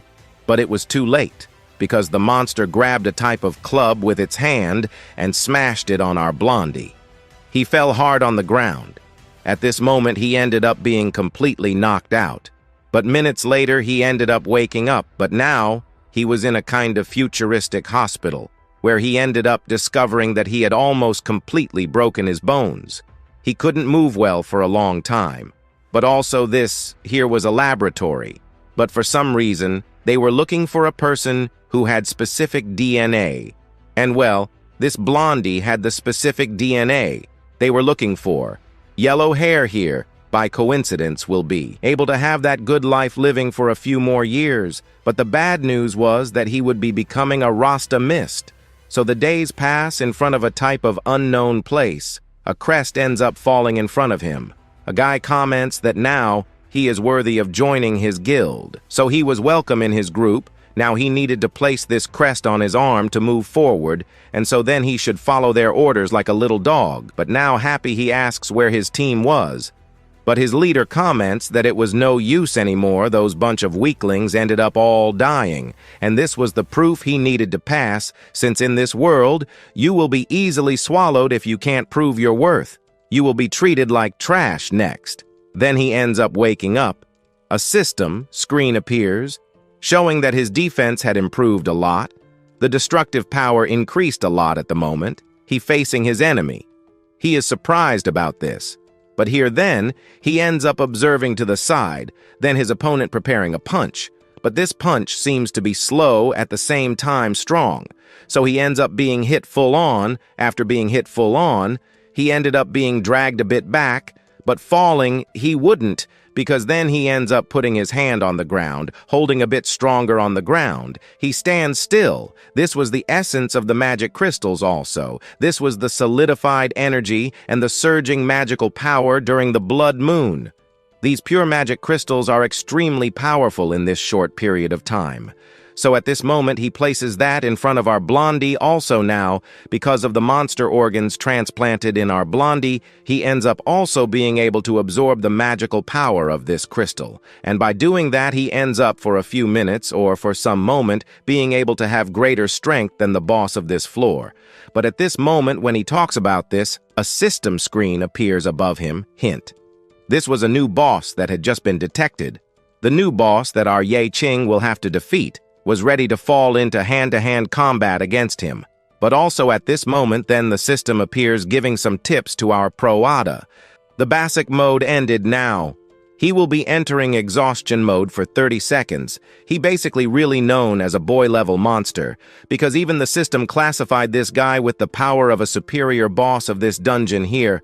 And at this moment, then he wonders what really happened to this guy's body. While wondering about this in the background, we see our singer wondering if our protagonist was okay. Then as he wondered what was happening there from now on, or even the blondie there now, comments that all you need to have this power is to give up humanity at this moment. He ends up laughing loudly, and then there he ends up stomping hard on the ground. Our Qing looks back, seeing there an option to be able to save the life of our singer. But at this moment, that one there screams for him to give up his human body and become the monster without moral restraint. Talking about this, he ends up throwing towards our protagonist some 3 stones. These 3 stones fly towards him. But our Qing, who is not a bit dumb, easily dodges those stones running. Now we see from behind there the blondie appearing. He accepted the power and managed to gain a lot of power. Our hero can also have this power. He running ends up kind of turning towards his opponent to see what was happening, but there then ends up being caught. He didn't have time to run that his opponent ends up piercing him. He is torn to pieces in the background. We see our singer who there locked himself completely. He sees that that guy's strength there increased a lot. There is no way to survive this anymore. Fallen on the ground. He comments that without a doubt, the trash has basically no power to fight against the players who are truly quite powerful. But he is proud because he recognizes the strength of our poet, the one who has hidden strength, who gave a bit of work to be defeated, but even with all this hidden power, he ended up being defeated with just a single punch. Disappointed with this, but even though he had exhausted all his strength, he still activated this gigantic power there. His body was just something unconscious, which means he never even had a chance to defeat our blondie, but now he realizes that the weak are always defeated by the strong. But he is disappointed with some things. One of these to become the strongest. He had to become this ugly thing here, and so then he starts laughing. Well, the ugliness wasn't so much, but the power was a lot. But here he ended up almost forgetting. Then at this moment, he ends up turning towards our singer, but approaching a little closer to our singer, he swears he didn't see anything about you becoming basically the ugliest person he saw in his life. However, he only heard footsteps approaching close to him. The singer wanted to survive, but that blonde-haired one asks him to at least die here since he hindered his mission. His mission was only to make everyone here become part of his army, but since in the end he hindered things, he will have to die because he ended up seeing everything that was happening here inside, that it would be ugly if he revealed to the whole world what happened here inside, and then at this moment he runs with all the power he has towards our singer. It was better that at the moment he die as a hero than to die just as a failure approaching. He asks him to wait, because he here had no choice. He was going to die anyway, but he had something he could be doing. So he gets too close to our singer approaching. He comments that he was just trash and talked too much. Then at this moment, he ends up putting his hand on the neck of our singer, lifting a little upwards. He asks the singer to say now his last words, but from behind, we see something happening. Our prota, who there was all smashed on the ground, ends up turning into a kind of slime. Then he continues to talk. He wants to leave the abyss here still alive, but even if he can't, he comments that he wouldn't be the only one who saw all this and managed to get out of here alive. He would witness all this tragedy that happened here inside and would tell the whole world everything that happened there inside. Then he ends up he turns towards our proa, who there then was emerging. But here he didn't understand what it was. And while there, our blondie was trying to understand what was happening behind that slimy thing. There he appears. He log our protagonist, who threw a glass on the ground, would tell the whole world everything that happened there inside. So he ends up he turns towards our bow that was then emerging, but here he didn't understand what it was. And while there, our blondie was trying to understand what was happening behind that slimy thing there. He appears soon, our protagonist who threw a glass on the floor. He thanks our singer because of him, he ended up getting a good little time. He then managed to take that there. That thing ended up canceling those their actions. But looking at the side there, he ends up putting that in the slime in his hand. He comments that if by chance that our blondie had looked a little closer, he would have discovered that the body was fake. But for not having managed to see this, he ended up getting a lot of time. But he also ended up putting a little information from his original body in that slime there, and managing to fool our blondie a lot. But there was another place we observe our blondie who here didn't understand that it was a nightmare of blood. So what he killed was just a clone.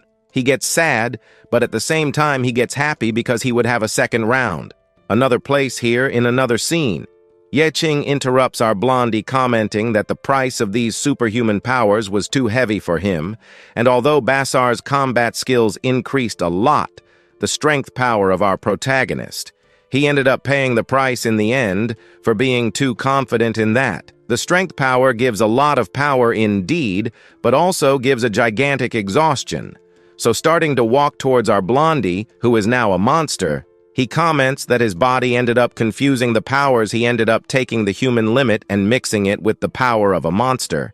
And naturally, he ended up basically invading a territory that shouldn't be his. Then he should pay the price for what he just did. But on his part, he says not to play with this kind of joke since the power he has is his own and it has nothing to do with it. But as soon as he comments on this, he ends up losing attention. He turns to another place. His arm starts to emit a pain, and he there ends up screaming in pain, not understanding what was happening. He stops there for a few minutes after stopping. There for a few minutes, he tries to understand what really happened there. With his arms, while there our singer runs with all his might to the back while running. He understands a little, so he looks to the side. He sees Ye Qing approaching. So at this moment, he ends up understanding a little of things and understands that really who caused all this was Ye Qing. So then he goes with all his power in hand there towards him to catch Ye Qing. But he had no chances because our boy easily managed to dodge that blow of his. He grabs his head after grabbing his head. He uses it as a springboard, jumping to the side. We see there in front of the blonde hair starts to run again with all his might towards himself. Only because he has transformed of shape of his body, his speed decreased a lot, and this allowed him to dodge only that his strength increased, so he should take a little more care at this moment.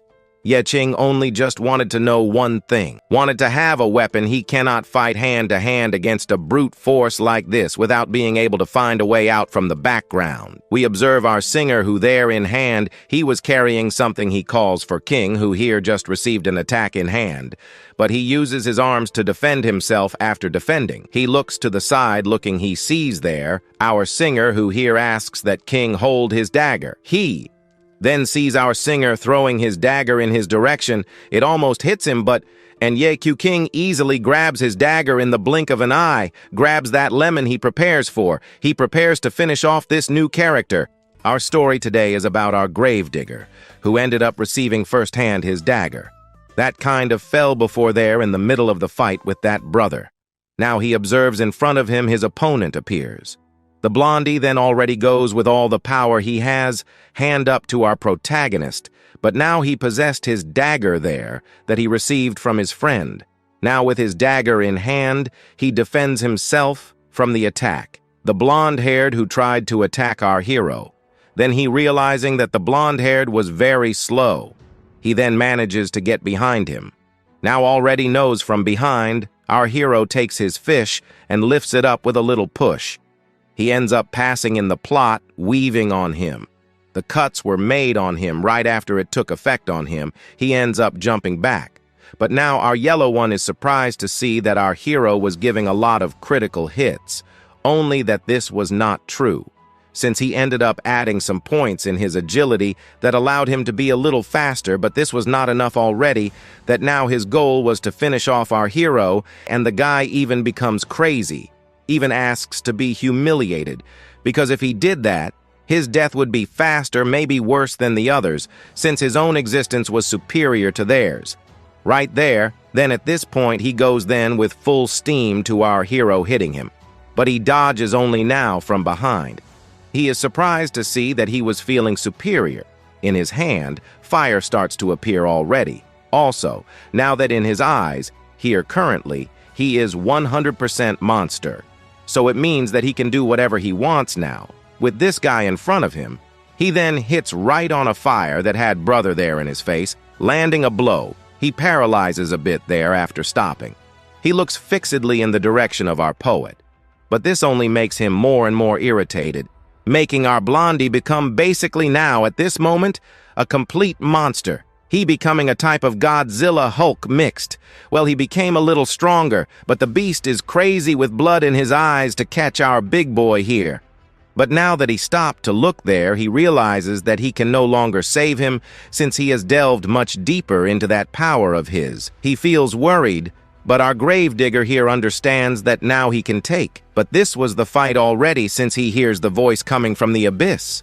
Then, at this moment, he would attack his opponent, but he realizes that he didn't need to do this anymore because looking at him, he realizes that he was already becoming an irrational beast.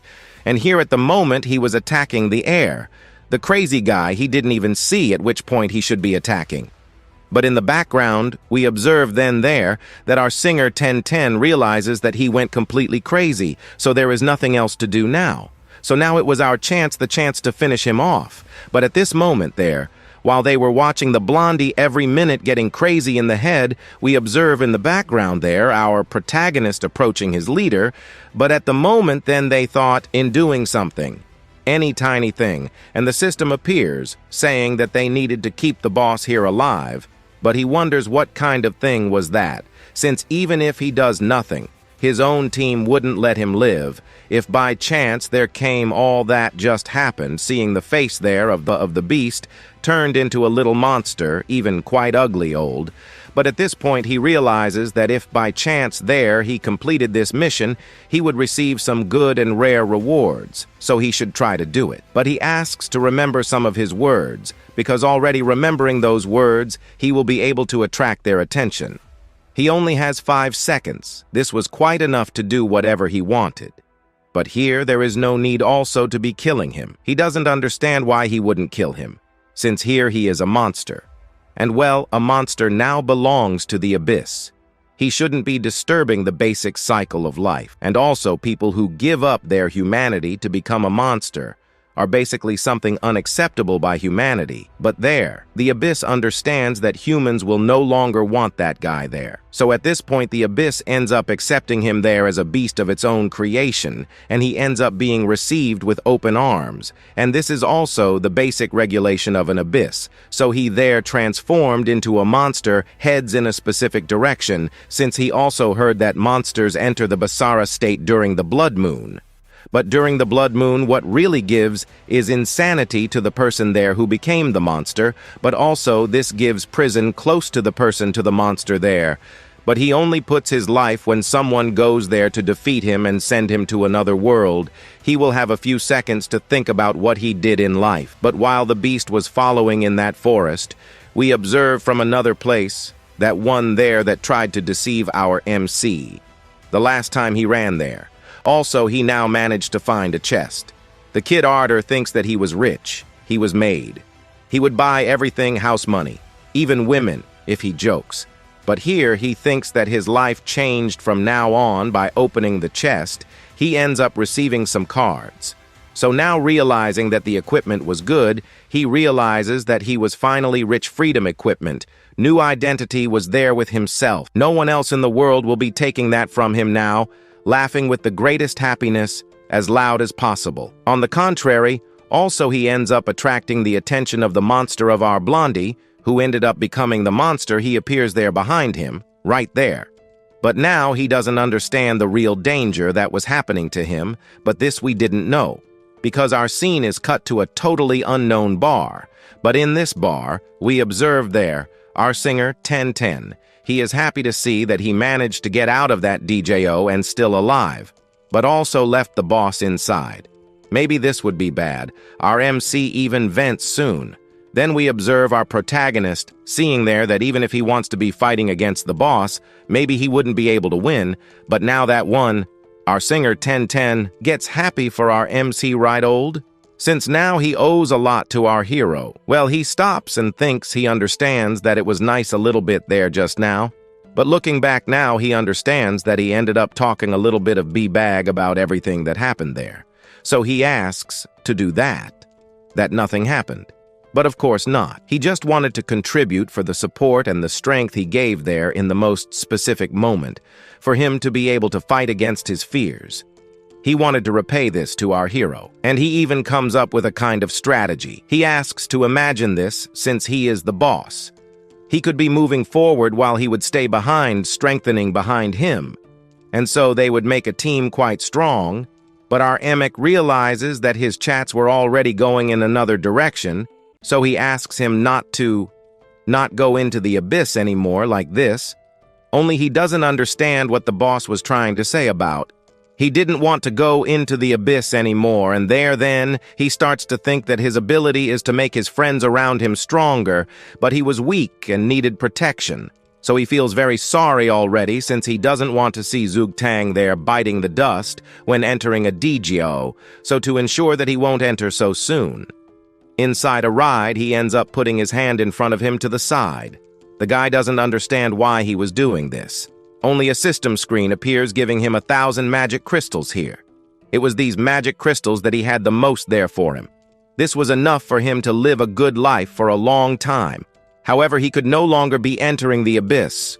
Well, he understands what our protagonist means by this. Since he just wants the best for his own friend here, he doesn't want to see his friend die. However, he ends up refusing the crystals from our MC, since he didn't want to live like garbage even if he wants something there in the world. Since he doesn't want to see people treating him more like garbage.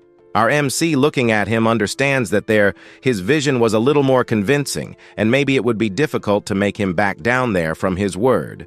So he thinks that with a smile, he ended up realizing that he can't protect himself, and how can he protect others? So he remembers to think a little since in the hand. He carries the microphone in hand. But now he puts on the table a sword. This was Lei's sword Then he ends up realizing that some things that he could be doing, since according to his information about bards, it's a kind of job that comprises the middle kind of magician, that is kind of typical physical and wizard too, since he can also be using magic weapons to cast spells to strengthen his own business, SOS equipment. And well, he can master this kind of attack spell, and if before he wasn't able to swing a sword before for Lakin, he basically should try his best from now on, since this is a favor he needs to take for himself, since he needs to get strong. So he understands the real reason of our MC, so he asks that our doesn't deliver the magic crystals for him. But he asks to deliver that to the Elzon family, since by giving this in the future, they will be gaining much more than they would be gaining here. Anyway, he understands we'll be doing this only here. The scene is already cut to another place here in the abyss, where our protagonist was before we observe some people appearing here. Our demonetization. This ends up appearing commenting that there appeared the people there to investigate what just happened inside that dungeon. So researching a lot, they ended up discovering some bodies of people that were difficult to identify, but after so much research, they discovered moreover, they end up discovering that their leader ended up becoming a monster due to the corruption of the abyss, and now he has already been treated according to what they should do, and also discovered that additional colors were added there, and we also discovered that that traitor from before ended up kind of being found too, only not so well since they ended up kind of fighting the blondie turning into a monster, fought against that traitor, and in the end, he ended up not having that end so good, and then just with the factor they ended up kind of failing, they realized they made a mistake. Behind appears A, so their plan ended up failing. Well, to say it failed was not so big, since they managed to turn that guy into a monster, but it was a total mistake to give such great power to him, but now that it failed, they should be now, at the moment, looking for other people with the same Daniel as the one with the yellow hair.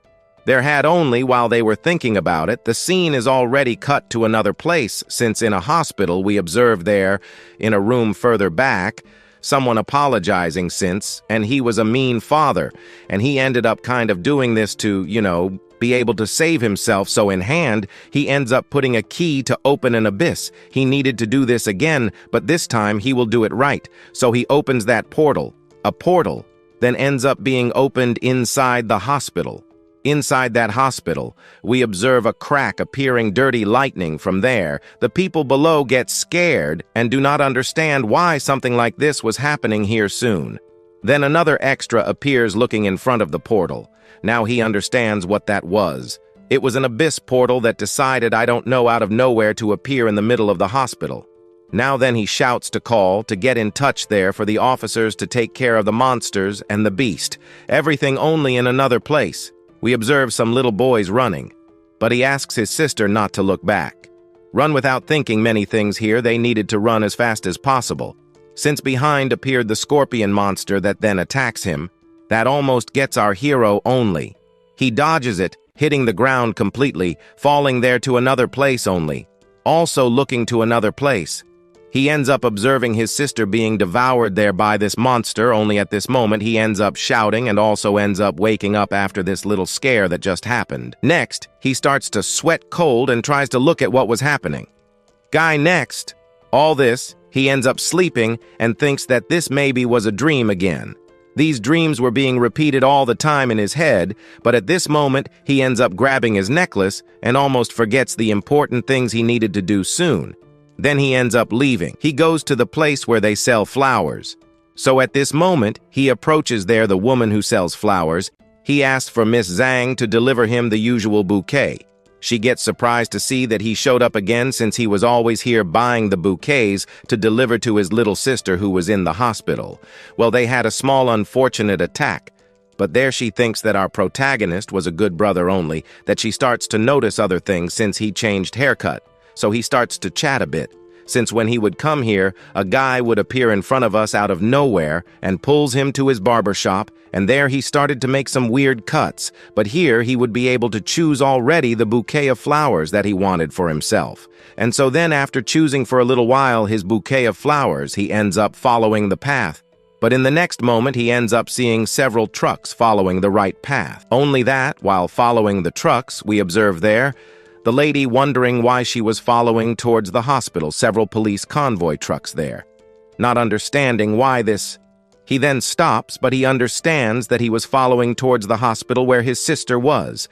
He jumps and with all the power, he follows a specific direction, passing between the buildings.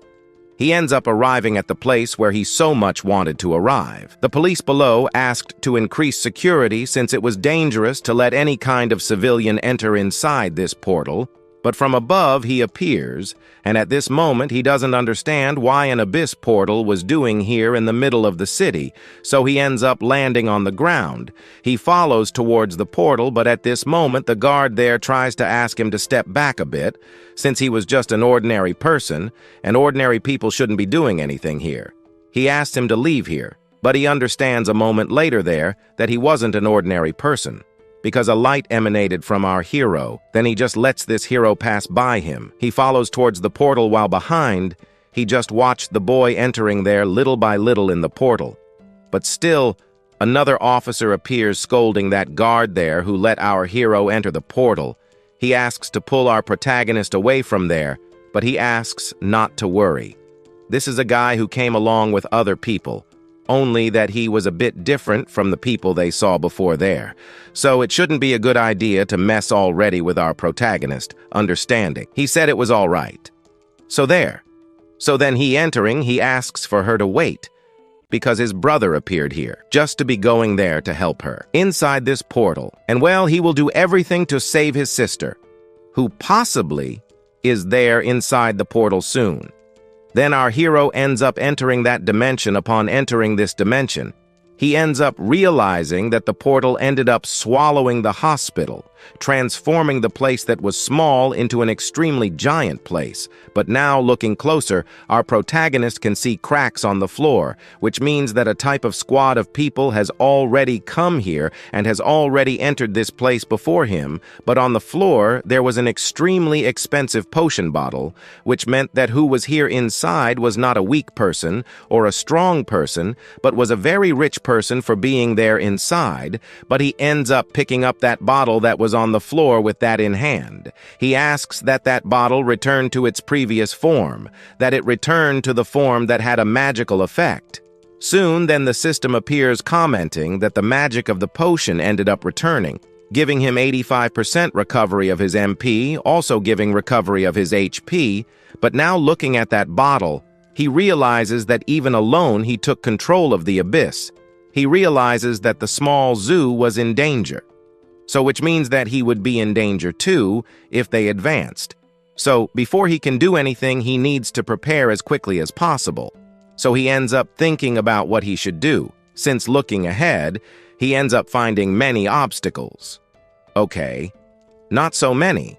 Because in this place here, he only finds a totally giant abyss, but he uses one of his eyes there. The system gives some tips to our protagonist.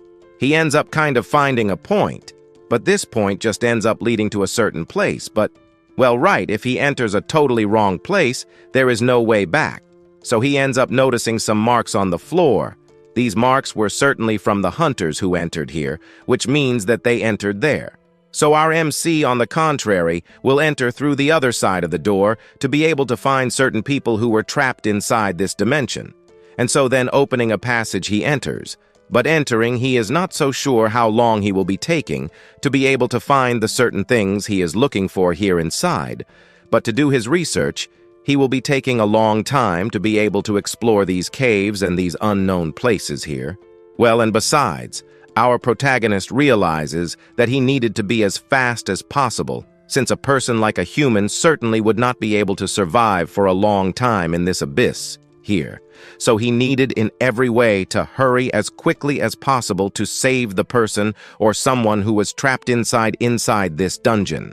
And also in this place here, we observe the carpet that indicates that this place has never been visited, even the way back, which was swallowed by darkness, creating a barrier that prevents it. And today, we are going to continue with our gravedigger, and if you don't want to become a client of our gravedigger, just leave a like, because our story continues with him there opening his system a key that he managed to get earlier.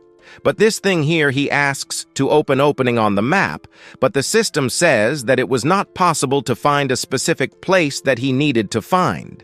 More, the system ends up saying there that it was not possible to find the room he was looking for. At the moment, he realizes that even then the system was not enough to find his way out, and so, right, old man, he realizes there that the best idea was to just make some cracks so that he could manage to escape or enter. But at this moment, looking at this thing in front of him that was an entrance, nothing suspicious, he wonders if entering here he would definitely and 100% fall into a trap. No. It wouldn't be a good idea to enter, right? Because if he entered, he would die anyway. But it was very quiet here and so on, right? Too much silence. The danger was more constant. And sure enough, because behind our Qing, the monster and the boss appears. Let this boss that just appeared already holds his strength in hand and with the goal of taking the title of Gravedigger from our protagonist. We observe him preparing to throw that scythe in his direction. However, his reflexes were on point because he managed to dodge that scythe. The scythe ends up stabbing with all its power into the ground after he dodged. He ends up giving a few pushes backward. Minutes later, he gives a push forward and crosses this boss with his dagger, cutting the thing in half. The system appears saying that it was still not enough because the little thing was managing to recover its life. Looking back, he now realizes that this monster was immune to physical attacks, so he didn't know what to do. The steps were touched on the ground, but the monster then throws in his direction a powerful H that makes him feel power. He covers his ears because we observed that the state of that was of death, so he should prepare. And if by chance he hadn't covered his ears before, he would certainly be already deaf, so he made a good idea covering it, but he underestimated the danger of the abyss. And the abyss now recognized him as a threat. But what he is facing at the moment is a monster of rules. And he remembered one thing, that he managed to find a creature like this here 3 years ago in the past. We observe him there fallen on the ground carrying some crystals to take outside. But it was at this moment that he ends up observing some mysterious things appearing behind those rocks. Well, those rocks end up becoming some sphinxes in the end. Smiling. He ends up thinking that it wasn't good, but priorities, he should be collecting those things he was aiming to take outside. He was a little scared, but it was just some statues. He goes back to doing what he was doing since he couldn't lose any of those crystals. But at this moment, as he was picking them up, those statues were getting closer and closer to him. He ends up feeling a pressure behind him, so he quickly turns around. Turning around, he sees the statues. At that moment, they smiled, but they emitted a smile similar to the other statues we saw once in a lifetime, right? But now that he turned around, he realized that these statues moved. because now, minutes ago, he discovered that these statues were on top of some piles of stones. However, another trainee of these statues, since these creatures are monsters, some monsters that if you take your eyes off, you die. But the trainee asks him to stop looking at him. He asks him to keep an eye on the statues, not on him. And after a while, he realized one of the things that in this abyss exists. Some certain rules, some certain logical rules that monsters of the highest level or of low level have to follow.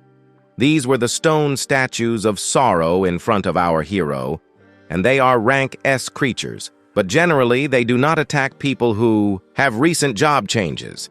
However, their rule is this: if you looked at this creature, you cannot take your eyes off it anymore, because if you do, these S-class monsters will certainly hunt you down for the rest of your life. So here, they needed to get out of this marble, but they cannot take their eyes off this monster, because if they do, they will be chased by it, and it will kill them. So he wonders what the intern is doing, asks him to follow only his tips because they might be able to get out, as they needed to look at these statues at the same time. And so it is said he follows there to the back, advancing while looking at the statues. They remained frozen there, but at that moment, we see them walking. But it was accidentally, right? Since he ends up stumbling over a box that was on the ground, and he falls, throwing everything into the air. The statues that were frozen start to move, but they move happily with their mouths open towards the two. The two, realizing they would die if they stayed there, quickly get up. But the intern ends up noticing that in front of him there was a lever. He quickly runs towards it and grabs and pulls it down with all his strength. The statue's arm was almost grabbing him, but it broke in half because that door goes through that thing there. So at this moment, he ends up on the ground falling. He was quite exhausted from trying to run from such a dangerous statue. But now he looks at our hero and realizes that he was quite lucky to have managed to escape those statues, since interns and people like them never managed to escape from monsters like these. But although they are just some trash pickers or moths inside these raids, they end up gaining quite a bit of experience. This was good, so back to the present, he comments that even though they are a type of laborer, they should not be judged so quickly. So he imbues his hand with a type of magic. His magic here would possibly be enough to defeat this monster, since its weakness could possibly be that. So with that, he shouts his skill to be activated, a big explosion of flames. But at the moment he was going to do this, he notices something strange happening. His hand turned green, and he doesn't understand what it is. However, those flames got hot in his hand. He was quite sad to see that he was not using this skill at its maximum level, and was also quite embarrassed to see that his only magic attack was fire dominance. But now it was too late. The monster was already behind him. He couldn't do anything. What he thought was then, he widened his eyes. In front of him appeared the wolf card he had collected before. At this moment, he uses that card to advance a little backward. The boss simply passes by him, using its strength at this moment. So, wiping the blood from his mouth, he starts thinking of a good strategy to win, since his winning strategy was to play against the system. The system was there fighting to help this boss, and besides that, he needed to advance as quickly as possible to the next floors. He couldn't stay here wasting time with this annoying boss, but while thinking about this, the boss attacks him, but he quickly uses the wolf card, jumping up. He saved himself for a few minutes, but the boss quickly runs toward him. He almost gets caught, but he pulls out his dagger and quickly defends against its attack. Now that he managed to defend against the first attack, he widens his eyes, seeing that here he can be defending against the boss's attacks. He then has a chance to easily defeat him. After a good amount of research here, he finally understood the rules and mechanism of this boss. This creature here ends up kind of just attacking other things. It's only when someone uses something like magic or moves back and forth that the boss will definitely attack you with everything. But the main problem now is the strength. The strength there doesn't even fit into these crazy rules of this weird dungeon system. But still, he has a chance to defeat him. So, after receiving the attack from that foe, he turns in its direction, and, getting closer with his daggers, he makes some cuts. The cuts worked, since now what will work on this monster are some physical attacks. Soon his theory is confirmed as the monster attacking him gets immobilized. The monster could no longer do anything here since, at that moment, we observed that the monster was evaporated by him. He remains still on the ground, just watching the monster disappear. But out of nowhere, something appears. The main monster from within a portal. Now that this second form appeared before him, he wonders if this thing is its real body, or if what just appeared was a second clone or a mutation of it. But this thing intrigued him. He wanted to discover more about this boss. Then, the boss starts emanating a gigantic aura, engulfing our hero into its dimension. But after that scream affected his hearing, he realizes that his vision was also slightly affected. He couldn't see much, so he thinks he should deactivate the blood clone. But this would only vary his health, and besides, he needed mana since reusing that clone costs a lot of mana. While he was thinking about his strategies to defeat the boss ended up attacking, launching 2 cuts in his direction, and Qing ended up getting hit directly. But he couldn't just react to it. He would have to avoid as many blows as possible. In fact, he had already found an assassin that couldn't be defeated by its attributes. So possibly, he could defeat this thing in front of him. To end the fight once and for all, he activates that card from the plant board. That card allows him to regenerate completely. Now his deafness returns to normal, and the healing light falls over Qing. At this moment, he needed to recover his health so he wouldn't die in a single blow from that boss. But at that moment, a light appears. The healing light, and this was enough to make the boss shiver with fear. He was surprised to see that the boss only trembled with fear from just a small light. Then, discovering that perhaps the weak point of this boss is the light, he now has a chance to defeat it. He puts a flame in his hand. The boss and he end up smirking. At this moment, the flame in his hand keeps growing more and more. But then he spreads the flames from his hand all over his body, and the fire increases more and more. But the fire was burning him completely. However, he needed to endure all this since things were finally getting interesting, and he couldn't lose this opportunity. But the fire was burning him a lot, so he needed to end the fight as quickly as possible. At that moment, he runs with all the power in his legs towards the boss. But the boss also runs in another direction to stay away from Qing. But in reality, the demon spirit fears the flames, or because the flames there are a force of life that in the end was just an innocent soul that died in the fire. However, the element of fire was a curse. If he did not, he could be passing the ball from close range. He needed to seize this opportunity. He needed to pass the hot ball to the next player since it was getting quite hot. At this point, he used a card, but this card was from the wolf that gives a boost to our King. So with that, he used that skill, allowing him to reach the boss. He was a fireball, and the fireball needed to stop for the next. However, the next was the boss. He either grabbed it with all his strength or didn't let it go. He shouted for this boss to die once and for all so he could take its attributes. So at this point, he shouted for it to explode, and it exploded, completely blowing up the boss in that place. After the explosion, we saw the boss being roasted in another place. We saw King falling to the ground.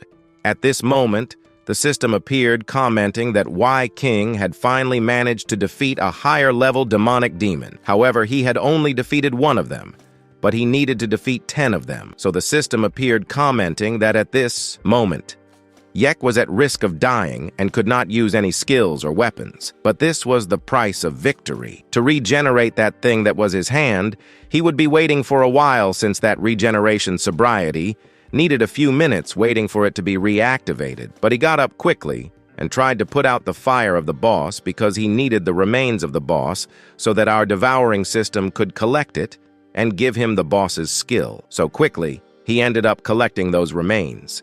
This thing pulled those things into his system at that moment.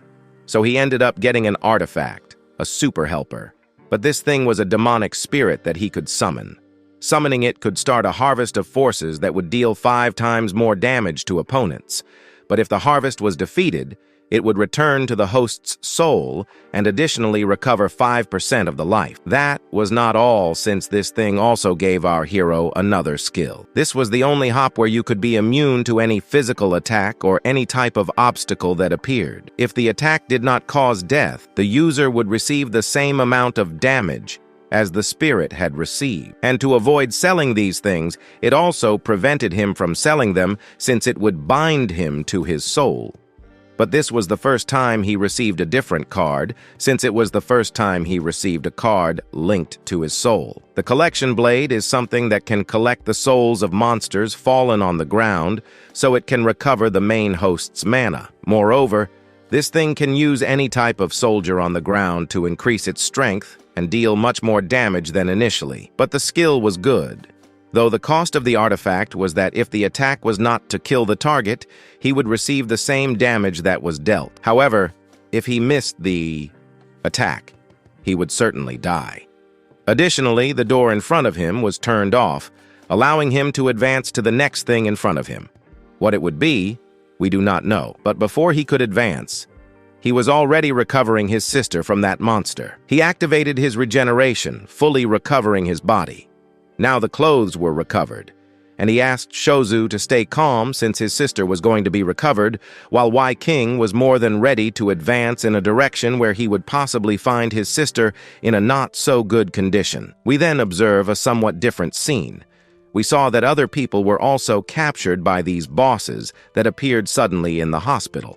However, those guys were basically being stocked there as if they were food while that creature was cracking others. We saw a teddy bear behind, but this teddy bear belonged to someone. Meanwhile, a bucket was thrown with things that I will not summarize. We observed a mysterious shadow there. Well, right, that we will only be finding out if our protagonist will really be able to save who is really there inside, only in a next part.